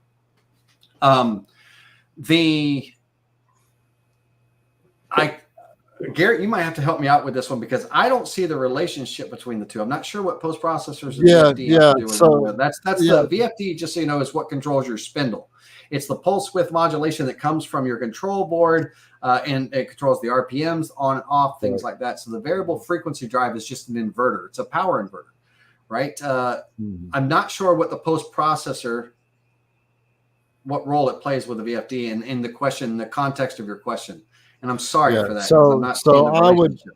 I would say on this question, yes, there are many companies for lots of different things. There's lots of router bit companies. There's a lot of machine companies, software companies, that all work to do what we want. They'll carve on a CNC, or they'll do a 3D print, or whatever they do. So to determine the best, there's two methods I generally use in all these areas. Number one is, first I do a little bit of my own research, and I go out to the market, not the companies, but where people are hanging out, which is Facebook. Right? They're all hanging out at Facebook, because all the companies are going to say, hey, we're the best, right? Or they're going to promote themselves over the broad thing. So the market is going to tell you. And so go out to Facebook. If you're wondering about a machine, go to the various Facebook groups with those machines and pay attention to that. Yes. The threads that are showing up. And over time, you start to see patterns of problems or non-problems, and also look for the amount of support that's out there. For example, VECTRIC. I know there's a buttload of VECTRIC videos out there, and yes. We got me, Kyle, Kate, you know, that are all doing our best to make quality videos. I don't know about the other software. Go find the support for that. That's going to give you the guidance. And once you start to narrow things down, call the companies. Literally, get on the horn with the companies, right? Because at the end of the day, the customer service is everything. You want customer service, right? And let me just say this, Garrett, really quick with that. If you call the companies, you ask the hard-hitting questions, you know, and you might not know the question to ask, but, you know, ask. Don't be afraid to ask. There's no such thing as a dumb question. And if they hem and haw on the answers and all, it's a red flag. Go somewhere else, right? You know, if they say, if you're trying to get, you know, can you show me a demo of your software? And John's not in the office today, so we'll have to schedule a demo and all. That means that John is the only one in that office that knows how to use the software. That's another red flag. You can call anyone in Digital Wood Carver in my company, and everyone can help you with any question that you have, you know, and be able to show you a demo, connect with you remotely, and walk you through the software. And, you know, after the sale, you know, 24-hour support is what we offer. 24-hour support, Monday through Saturday, phone call, text message, email, Facebook Messenger through our website, Facebook Messenger. You know, any way you want to get a hold of us, you can. There's no charge for those calls. And even if they sold their machine to another user, that new buyer gets that same support, regardless if they bought it secondhand or they own it from us. They 24-hour support, no charge. The training. Ask the question. How do you offer training? If so, is it paid training? How do you conduct your training and things like that? We connect remotely with our customers. They get a 2-hour orientation training, and I can operate their machines remotely, and I walk them through how to use the software in their machine. And then after that, if they can take my classes, you know, SpindleTV classes, the free classes, or they can subscribe to paid one-on-one training if they want to. That's what you want from a company. That's what you want from any CNC company. And if they don't have that, then yeah, it might be a $900 CNC. Stay away from, but you're going to get what you pay for in a sense of that, and then it's going to hurt you in the long run. So, but I don't know what that has to do with a VFD, right? What the relationship is. But if you're just asking how do you know what the best company is, right? You know, ask the questions. Yeah, it's one of these things. If best post processors, understand the other part of the question was best post processors. A post processor is simply a program that inserts code into your G code at certain points. That's all it is. Yes. And so the post processor itself is a very basic, program. It's almost not a program. Yes. So your VECTRIC tool, the VECTRIC cam side, or the part that's right in the tool paths, that's generating the G code. That's passing it through the post processor, and the post processor is inserting information. Sure. VECTRIC requires that post processor to know how to write that code. Yes. And VECTRIC also provides training, Lua trainings, if you want to learn a little bit of coding, to make or customize your own post processor to meet your needs. My post processor, when I have tool change, has to, you know, there's certain bits of information that has to be in that post processor for the operation to work. I have to write that, and create that post processor, and so it's something, it's customizable, but there should be, for most manufacturers now, VECTRIC generally has even a generic post processor, G-code inch.tap or G-code millimeter.tap would work for most all CNCs, to get started. You betcha. All right. Well, let's see here. So our next one comes from Kevin Rich and VCarve Pro. Kevin's the one that gave us this. He's the one that came in the other day. Very cool. Kevin, that is awesome. Great project. Love your sense of humor with that misspelled word. That's awesome. Kevin says, question, VCarve Pro, what is the process to do a frame toolpath? So if you're working with VCarve Desktop or Pro, and I don't do a lot in Cut 2D, so you won't hear me mention that product, but VCarve, the VCarve software, Desktop and Pro, you're going to be using the molding toolpath to do a frame toolpath. And if you have Aspire, you can actually create that frame model and everything, or use the molding toolpath, either one. So I need to just not close my software. Let me open it back up and I can show it. If you want me to, Garrett, I can show it real quick. That's actually a little more involved if you're going to be building drive rails and what have you. Okay. No, I was just going to pull in. Go for it then. Go ahead, bring it up. But that's okay. Yeah, we don't need to show. So, okay. The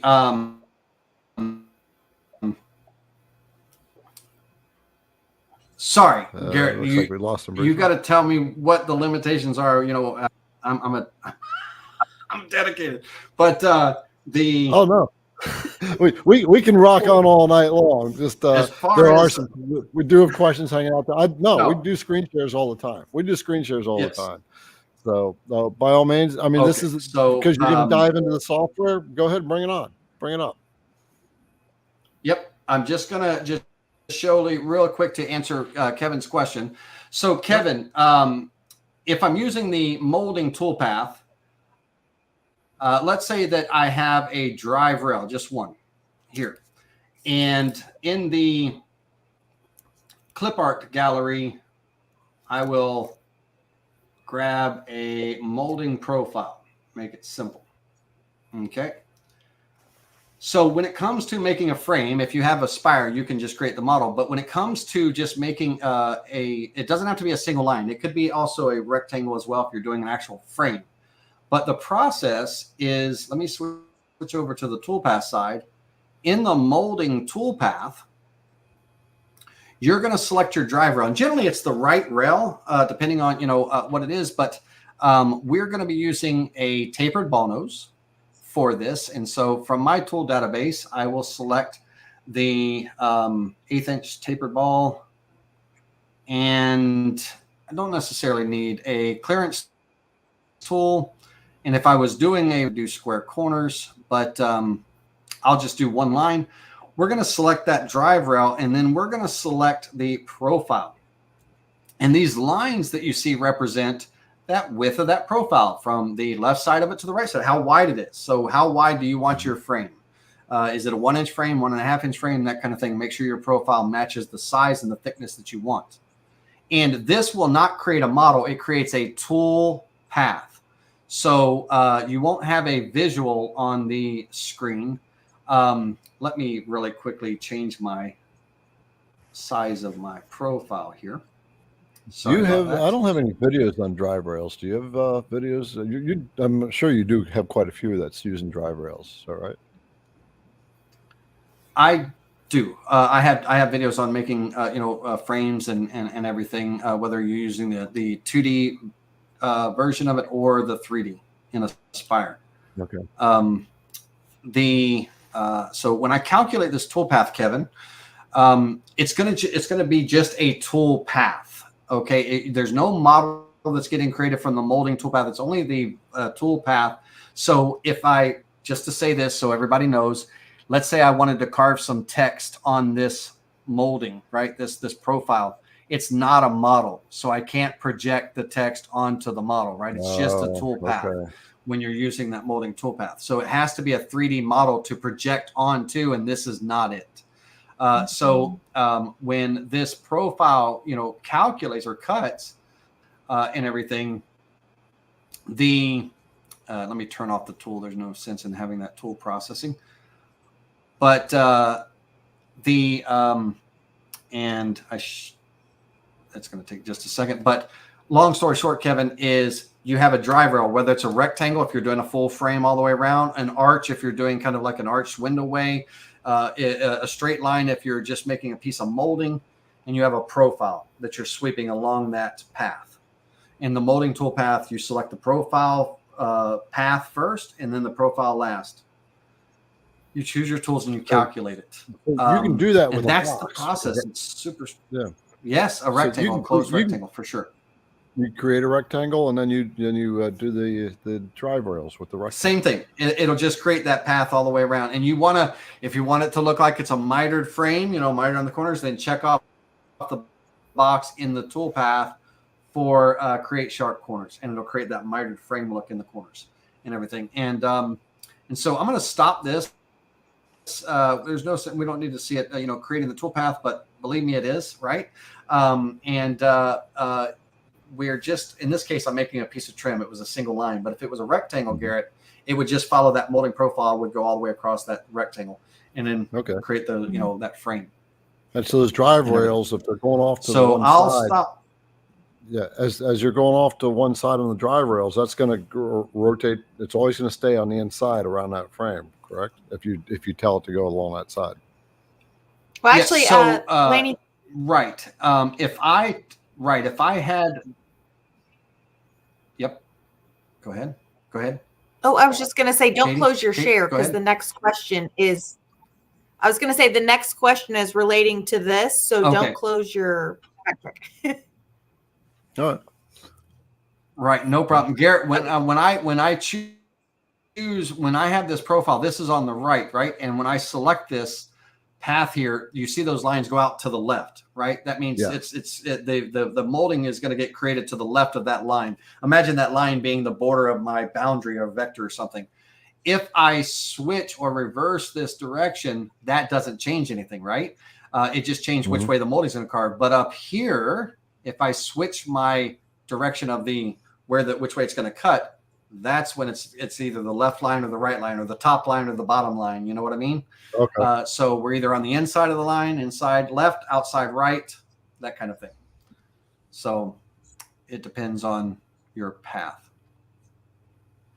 All right, Kate. Okay, so we'll leave that up. Bring up the next question. So, this one is from Dennis. I know we have one more I have to circle back to. But can you talk a little bit about the modeling resolution? Yes. It seems that when I change the resolution during a project, it does not change to the end result time and carve. So I'm going to hide this just while you're to answer that question.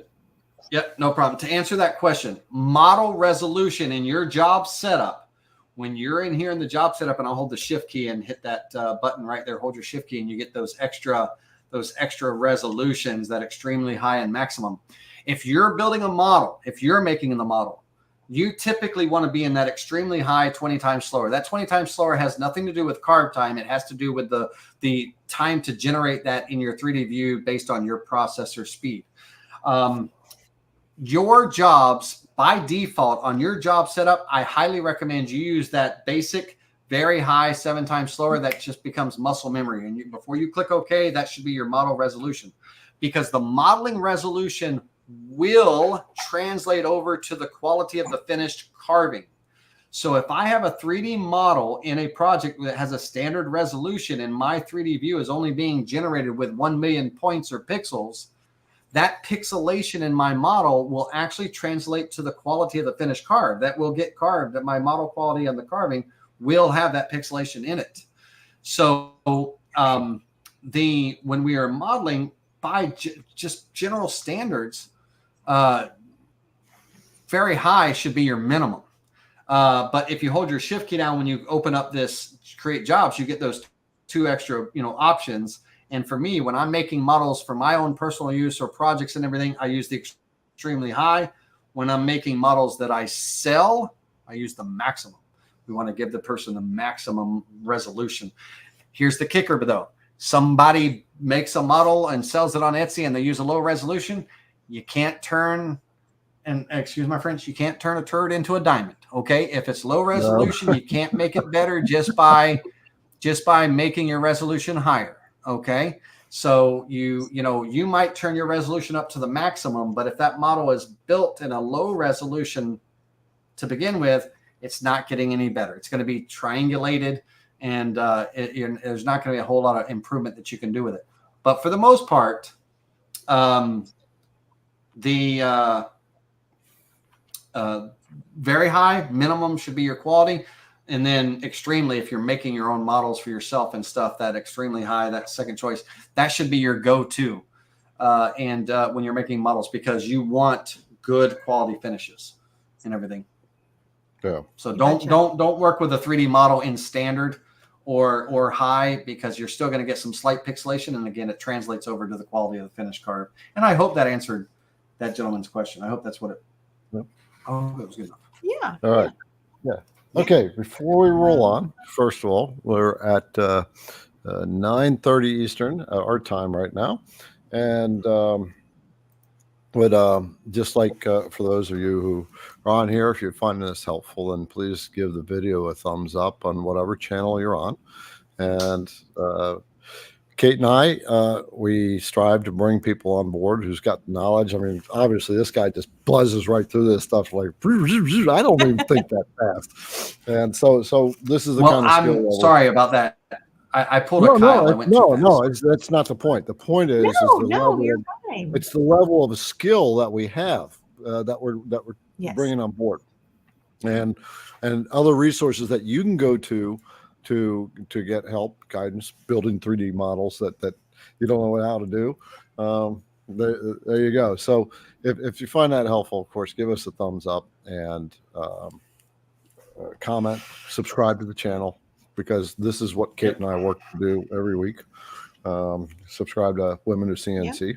I do want to remind everybody, I've got the setup checklist, right? The project setup checklist, right? So one of the things I preach is we think our carve is the most important part of the job, but the carve, your setup is the most important part in order to get a good carve. Right, you want to make sure that you check all the boxes. How many of us have forgotten? How many of us forgotten to set our X, Y, Z 0?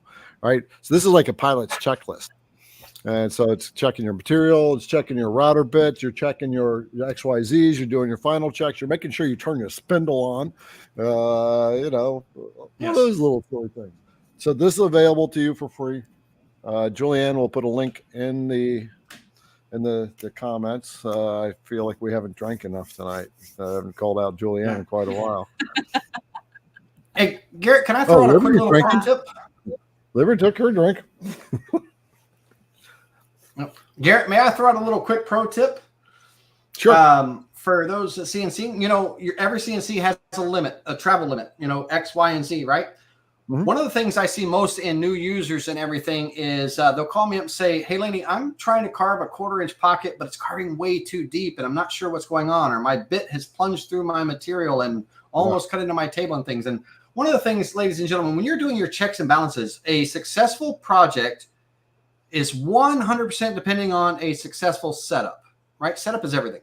And so keep in mind, always be mindful of your travel limits. Like for instance, you zero out X, Y, Z. All of a sudden, you raise your router up to put your dust brush on, but you don't realize that you raised your router up too high. You hit your limit and lost your Z position. Now, when you go to carve, it's actually carving deeper than it's supposed to, because it lost those steps when you hit that limit, raising it up too high to put your dust brush on.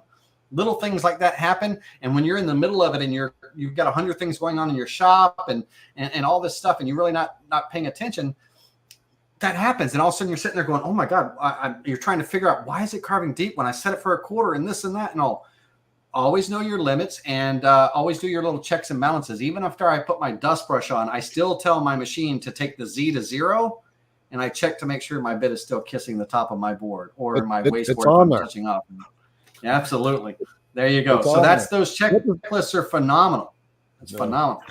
Get the checklist. Every time with the Z, folks, every time. And the biggest Every thing I time. will say also on a side note of that is every time you change a tool, even as a new beginner, I have so many people that I work with and they will say, well, I'll just put it in here and I'll just make sure that the bit kind of matches with the collet and they're using things. And I'm like, no, please stop.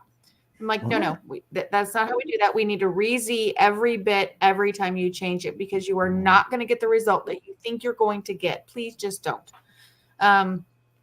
So yeah, those checklists are, go to the idcwoodcraft.com website, download it, look over it. Even if you're a seasoned CNCer, go download it, look at it, see if there's maybe something on there that could maybe help you improve your CNC game, if you will.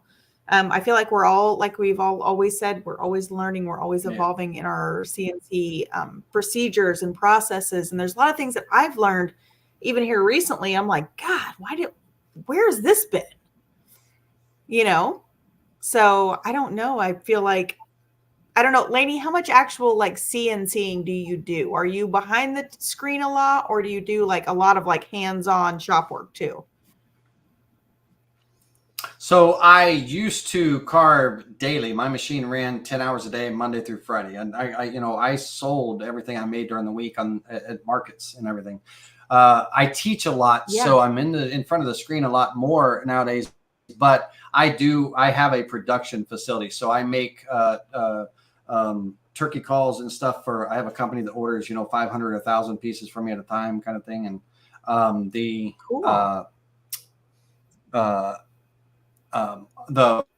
I manufacture parts for CNCs, and I sell, accessories and things and stuff like that. So I have my factory produces stuff as well too. But as far as making stuff for myself, for carving and all, I don't get to get out and have much fun as I do, but I'm always running something.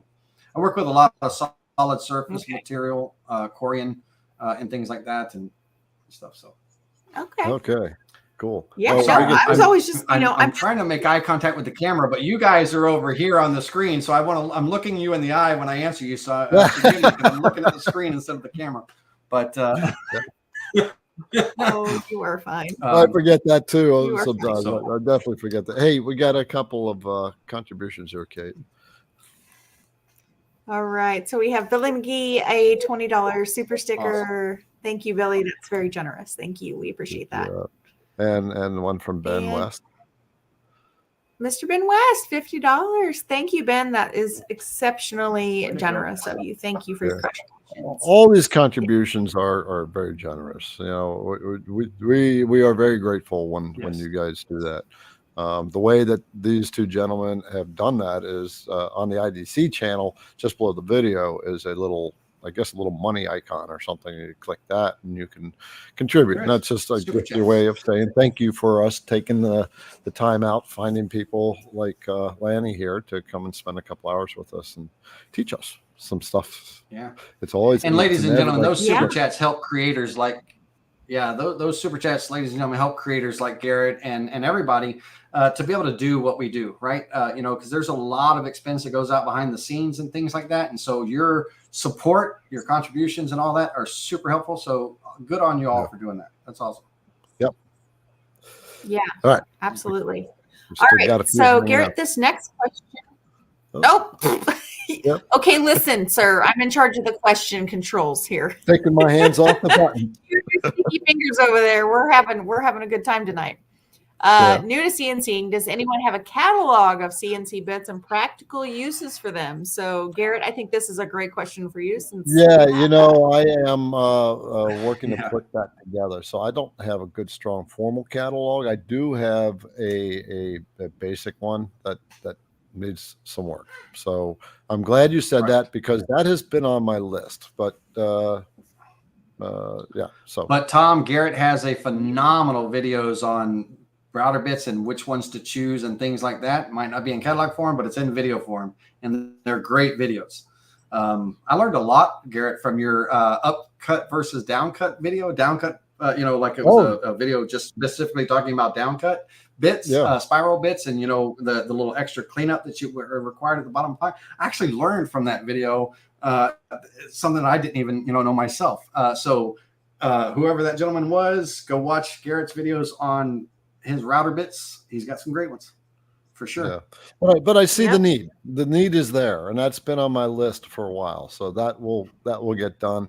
I probably need to get somebody else, another contractor, to help write that. I actually want to create a CNC user manual, kind of the beginner's Bible type of thing. But that's a pretty large undertaking. So we'll get to that. And speaking of books, Lanny, I believe that you are working on something very similar to that.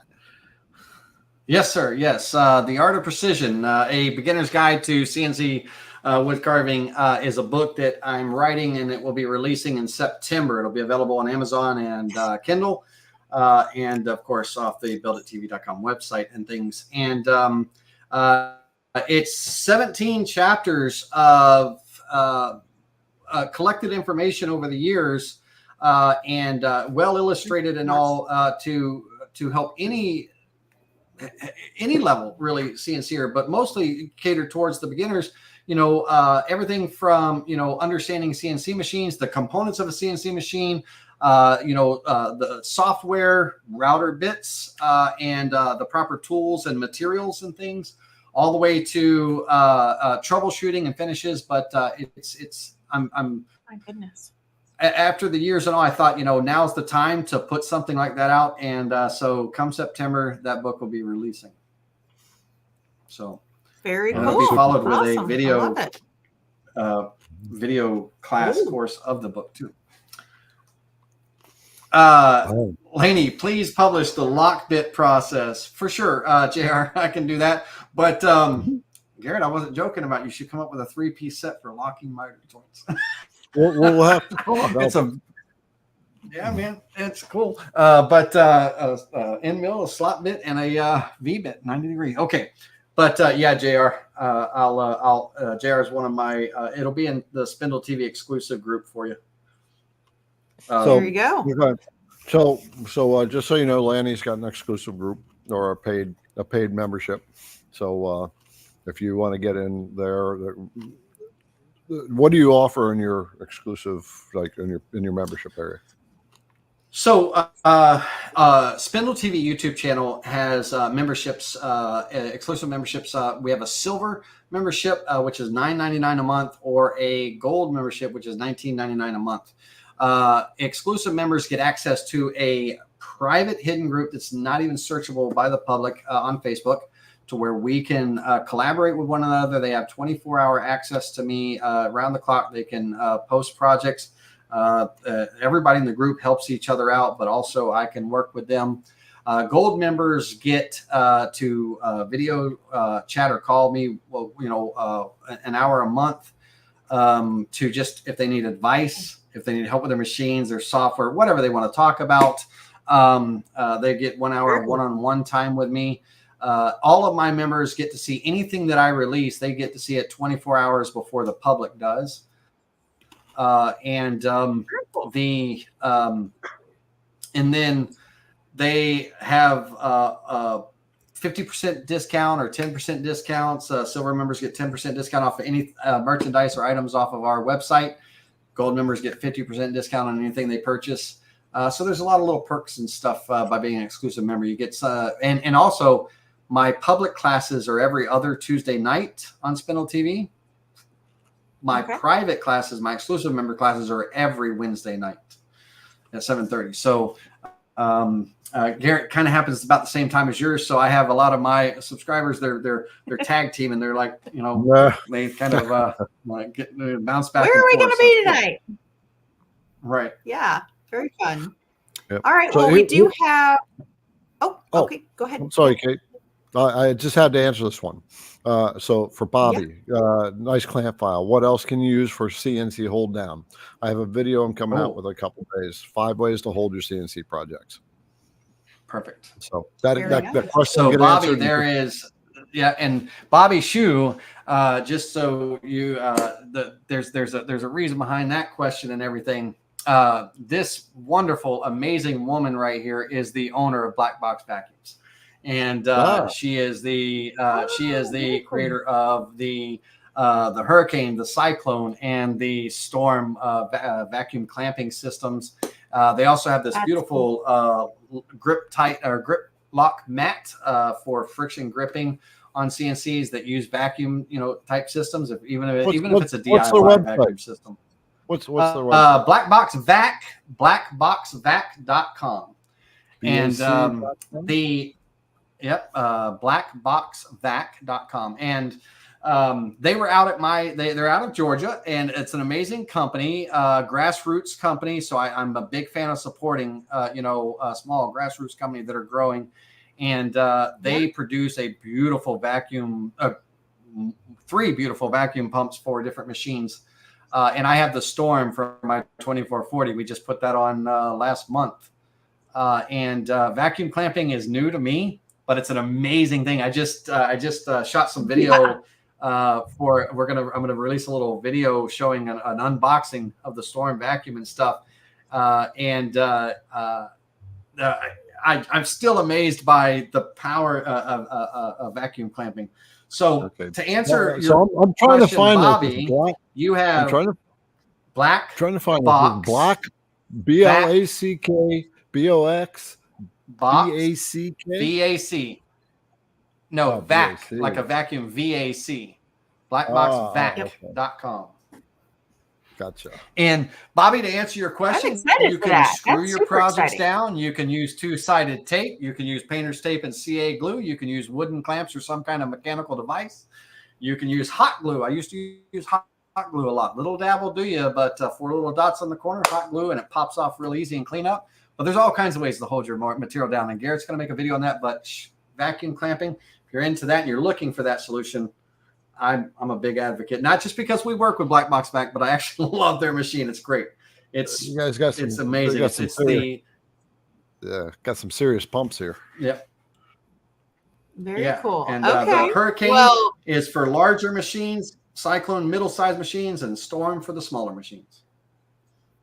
Okay. So thanks for that question, I love Bobby. that. That's fantastic. Thank you, Bobby, for creating such an incredible project to share with us too, or product to share with us. We love that. Yes. All right. And Bobby, also, if you're with us, come over and join us in the Facebook group, and feel free to share that product with us in the Facebook group, Women Who CNC. We would love to get to know you. That would be fantastic. All right. So her and her son and her husband are all amazing. Yeah, her and her son and her husband, they're amazing people, and it's just it's a quality product too. It's super quality. Well, like you said, I love supporting people. So, all right, Laney, we have 9 questions left, and we have about 10 All right, minutes. let's rock them out.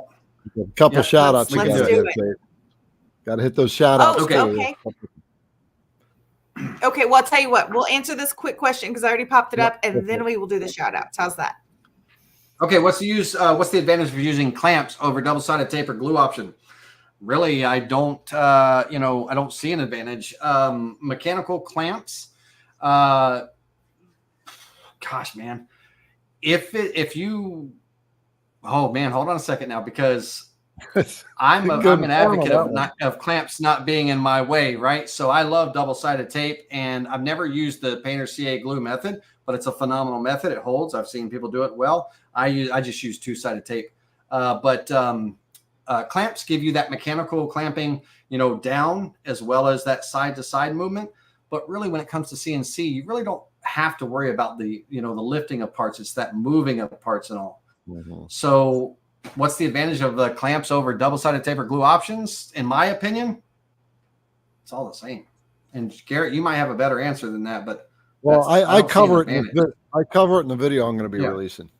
Okay, good. So because I don't see an advantage. I don't see where one's more superior than the other. There are pros and cons to each method. So, but that's 100 covered in the There you video. go. So we'll just watch for that Yeah. video. I'll release it, I think Saturday. Bob Miller, I wish I had a better answer than that, but that's what I've got for you on that one. So I use You know whatever what, Bob? method I is think- needed for the job at the time. Yes, it's great and it's a great even sometimes to do a combination, because sometimes you may have a little bit of a warp in the board and you can use some CA glue and painter's tape to get that to pull down, and use clamps to really pull down the sides. I mean, Well, there's depends on what you're doing, depends on what you're cutting, but they're all great methods. I will tell you. Yeah. So this is what I use, and we got links for this, right? It's woodworker's tape by X-Fasten. This stuff is sticky as hell, but it doesn't leave any adhesion. But I used it on Luan, that 3/32 stuff. I couldn't pull the thing off. I ruined the project, busted it in pieces. So those are some limitations. I'm not a huge fan of that stuff. I like it, but I don't like it. And here's why, is because I have a grid carved into my spoil board. And so I have that grid, it doesn't tend to fasten as flush. Yeah. I don't know. It's just, I may have carved that's one of the cons. Yeah. That's one of the cons. You got to have a clean surface, and tape will come off if it can come off, right? And if you have loose particles on your project, or if you're working with a work project, you have to take that into account. Tape can be counterproductive on that one because it may not hold stuff so well. So those are some of the various all things. the things. Yeah. All the things. Okay. Like Kate was, all right. like Kate was Let's saying. Sure. Go ahead, Kate. Everything has a little give and Yeah. take. You know, everything's got a pro and a con. So yeah. Absolutely. All right. You wanna give So your our shout outs There here you are from Kennard. Steve Kennard, $10 for a super sticker. Thank you, Steve. That's very generous of you. We appreciate you. And next up is another donation here from Howard McCall, $20. Thank you for all the info. For me, it's like drinking from a fire hose. Howard, that is my favorite saying in the entire world, because yes, amen, brother. It is like that, but I promise it does get better. You just have to find the little things that work for you and build on that. And also, look, guys, I know all of our fellow followers, look here. I'm at the end of my book. Can you believe it? This is like one of my main note-taking books for my CNC journey. And I'm at the end of my book. This is all I have left, you guys. It's getting a little sad. I'm almost like at the end of an era here. It's been 3 years. And I'm an apple taker. You need to talk to Julianne, because she just had one of those moments too. She had to switch to her next journal, and Liberty is now in a notebook and taking lots of notes, so she's going to experience that one too. By the way, folks, Liberty and Julianne have been hanging out in back talking to you guys. Just want to make sure that I'm going to bring them out so you all can say hello, and there they are. They're keeping everybody in check in the background. And well, I don't know. I think they're keeping us in check. It's like, how many drinks are we in? We're not telling. I haven't requested too many things tonight. As well as the concept of what the drink means. Like, are we taking a shot? Are we drinking a whole drink? Are we taking a sip? You know, that kind of thing. So we kept up with them. They're trying to keep up with us, but I don't know. I don't think we can. Okay. Well, let's knock through these questions. All right, here we go. Thank you for the contributions, by the way, folks. Yes, Ernie Ballas, does sawdust affect the vacuum clamping process? It does. So just like with anything, just like with the two-sided tape and stuff, you want to make sure that you have a clean surface, so that your part holds down, or at least your parts are clean and everything. So those dust particles are basically their space, right? They're gaps and everything, so air can leak through them, and that could affect the process. And for something like that, the grip lock mat, which is a neoprene type mat, it helps with creating friction, so the vacuum holds even harder on smaller parts and things. And it can kind of counteract some of that sawdust effect, but sawdust does affect the vacuum clamping process. Yes. Yeah. Julianne, Okay. time to drink, everybody. Julianne, find that link for All-Star so they can see. All-Star also has a similar product that you just talked about that I have on my Phantom. And Yeah, that Black makes Rock a big Vac says difference. it's grip lock mat. Yeah, it's pretty cool. Yeah. All right, Nick. All right. Next one comes in from Tim Adams. All right, what is the typical price range from an average model from Laney? So our heavy duty line starts at $6,400 all the way up to $19,500. Our mid-size units are 2440, starts from $4,950 up to $6,700, $6,800. And then our mini carver, our little benchtop model, is $2,799. So that's your price range on our models. And then of course we have we also sell the Smart Bench Precision Pro Plus by Yeti Tool, $10,425 plus shipping. Okay. And just in case, if he's talking about 3D models, what would that one be? Oh, I'm sorry. No, this may be machines. I was Talking like, about what? CNC. $900. Wow. Sorry. So they can range, they could literally range from $60 up to $300. The model that you saw on the screen, that was about an $80 model. If you wanted portraits, let's say portrait of somebody, family member at all, I can tell you kind of what a basic price is. So one person, one face, it's $130. If they wear glasses, it's an extra $30. Two faces is $260. You just add 130 for every person that's in that photo, right? So, you're probably around, I would say, 45 to $100 for common, high definition, very detailed models, depending on what image you throw at us. And I haven't come across an image that we could not get modeled yet, but it's not a challenge. Right. So that's your range. So 40 to 100 typically. Very nice. Unless it's a custom portrait.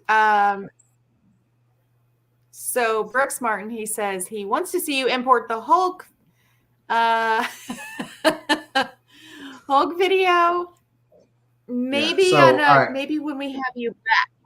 How's that? Yeah, one day, Brooks. So Brooks is always dragging me on this. This is a 3D print of the Hulk. And so it's going to involve when you import it in, importing it in segments, segmenting during the import, and laying out all the parts. Wow. And then of course they get carved and it gets put back together, right? Oh, so cool. It's a project I have not taken on yet. I've been working with VECTRIC one-on-one with Todd and everything, over at Design and Make on the process and stuff. Soon, Brooks, one day we'll do Hulk. For sure. He's giving me a hard time. That's what that question was. Pretty cool. Next. Yeah. Next. No. Brooks, we love you. You know that. Yeah. All Brooks right. awesome. All right. And, Rich. Rich, sorry about damaging your last name. Question. Can we save a model from STL to V3M already downloaded on our computer? No. Now, if you have Aspire, you can export a model out as a 3D clip type thing or an STL. But in VCard, Desktop, or Pro, you can't export models out. But regardless, you can't export out as a V3M. That is a proprietary format for Design and Make and VECTRIC only. So there's no competitors in that one, that realm. All right. This is a great question from one of our newer viewers, Mr. Ben. Are we supposed to flatten our board every time? I'm new to CNC. Thanks in advance. Okay. So this is where we come down to clamping situations, right? If I'm using mechanical clamps, I can't surface my board down before I carve it because it's, there's clamps in the way, right? So I'd have to use another method and all. So the answer to that is no, you don't. But I'm a surfacer. I like to skim. I'll take a few thousandths off of my project boards before I carve to guarantee I have a nice, consistent, even carve because it creates kind of a parallel surface to the travel to the router. I like that. because running a board through the planer doesn't guarantee that you're going to have a flat board on your table.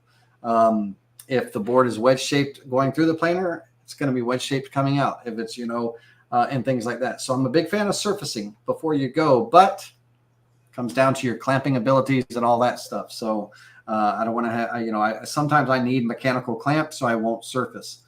And that's it. But not required. Good idea. But Ben, that's the best answer I got for that one. Garrett's And like, Ben, no, man. side note, Laney, when you're you're giving them making the wrong surfacing- answers. Garrett, jump in and correct me Whatever. if I'm. No. That's not what he's saying. He's watching the chat and the questions and all the things. I know that look all too well. No, but so Ben, on a side note, when you're doing your surfacing and you have your project, let's say you're doing a 10 by 10 square, make sure that when you do your vector, you maybe do like a 12 by 12 box that goes around the outside of it. So then that way you're surfacing off of the outside of that 10 by 10 square, and you're not just coming right up to the border, and then you get that funny little lip on the edge. So make sure to extend your vector box outside of your job size that you are trying to surface. So that's another reason for the double-sided tape, things like that. That can help you. Kate, can I jump in there for a minute? All right, and Garrett, this would be a debate we should have one day or whatever, but I'm a big advocate. I don't think surfacing, you shouldn't climb cut in a pocket.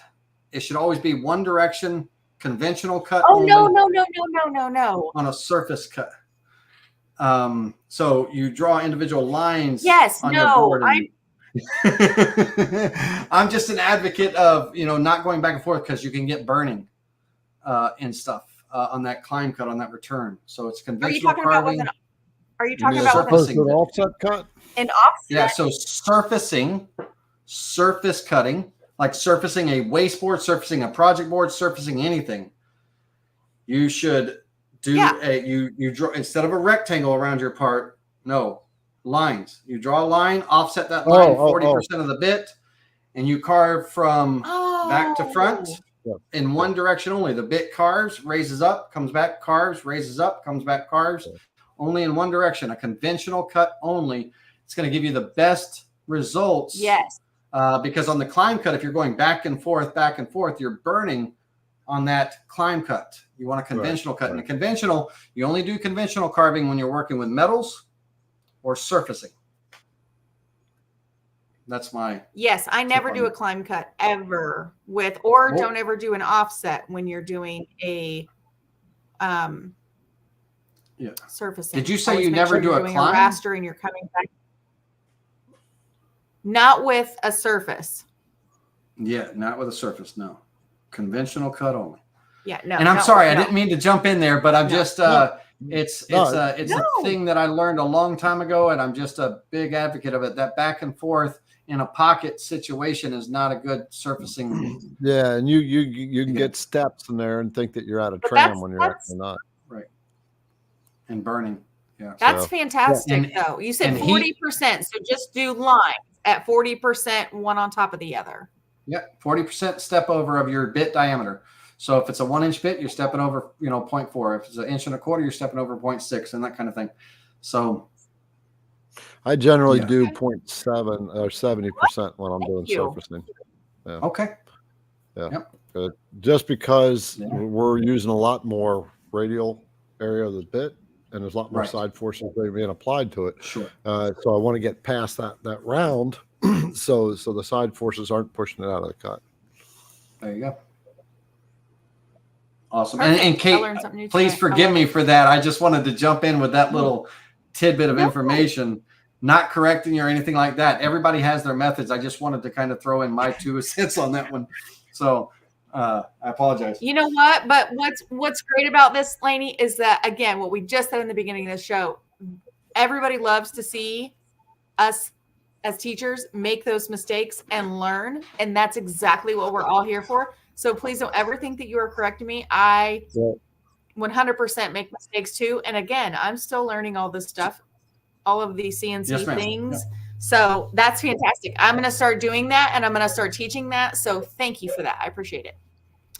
All right. So our last question comes in from Dennis. Oh, I am so sorry, you guys. My internet lag is horrendous tonight. Can you make soundboards to hang on the wall to better the sound in the room? All right. So basically soundproofing, like if you're in a basement or, you know, a home type shop or situation and you're working with a router versus a spindle, or you just want to kind of, kind of tone things down so it's not disturbing neighbors or the house or whatever. Right. So yeah, you can, the most soundproofing is foam. And everything, but also you can, because it's just a matter of absorbing those sound waves that are bouncing off the wall. So you can actually, there are soundboard designs that you can carve if you got a CNC big enough, and everything that you can hang on the wall that it will help reduce that. And there's all kinds of cool projects for that and everything. And you can make it look like decorative art, like it's not some kind of industrial thing, but it's actually, it's a dual purpose. It looks good hanging on the wall, but it also helps absorb some of that sound and everything. But yeah, for sure you can. Right. Dennis. Okay. I want to make a thing. Well, we didn't tell, just want to cut in real quick. We did not share early on that we cut off questions at 9 o'clock because we get so many questions coming in. So there were questions that were coming after 9 o'clock. Somebody was asking, how do we ask questions to the speakers? So the questions that came in after 9 o'clock, if we can start handling them, we will. But otherwise, we would go on all night, just trying to catch up with all the questions. Right. So I apologize for not sharing that for those who have asked questions after the first hour. We just don't have the bandwidth. Garrett, do you have comments turned on? Do you have comments turned on your videos? So if you don't mind, if they put the question in their comments, I'll monitor your comments and answer if it's a question for me. I have no problem doing that. Yeah, they'll have to put the question in after the session ends. Then it'll show up publicly. Sure. Otherwise, yeah. But Awesome. we handle those questions too. But feel free to jump on and answer the questions by all means. I love that we can do that. Yeah. That's fantastic. Yeah. All right, y'all. Well, is there anything? I Was that just want to say, Hey, did we do it? that was it for tonight, because we have been on for 2 hours, if you can hardly believe that or not. 2 hours, 10 minutes now. Crazy. Yeah. Yeah, Now you know Time why flies my when you're classes are 2 and 3 hours long. I can't shut up. Yeah. So Hey, we all have those kind of days. It's all right. give a little love to Liberty and Julianne. They volunteer their evenings to show up. They like to share their time with you and engage with you and be part of the CNC family. They are part of the CNC family. So, but they're often in the background. Just make sure you give them some love. I know you guys are sitting there chewing the fat with them, but I still got to shout them out. All right. Because anyway, and Lanny, thank you for taking, since 7:30, I think. Yep. You were here. And so you got almost 2 hours and 40 minutes in. Yeah, well, thank you for having me. I greatly appreciate it. Hopefully I didn't overstay my welcome, but I appreciate everybody, and it was phenomenal.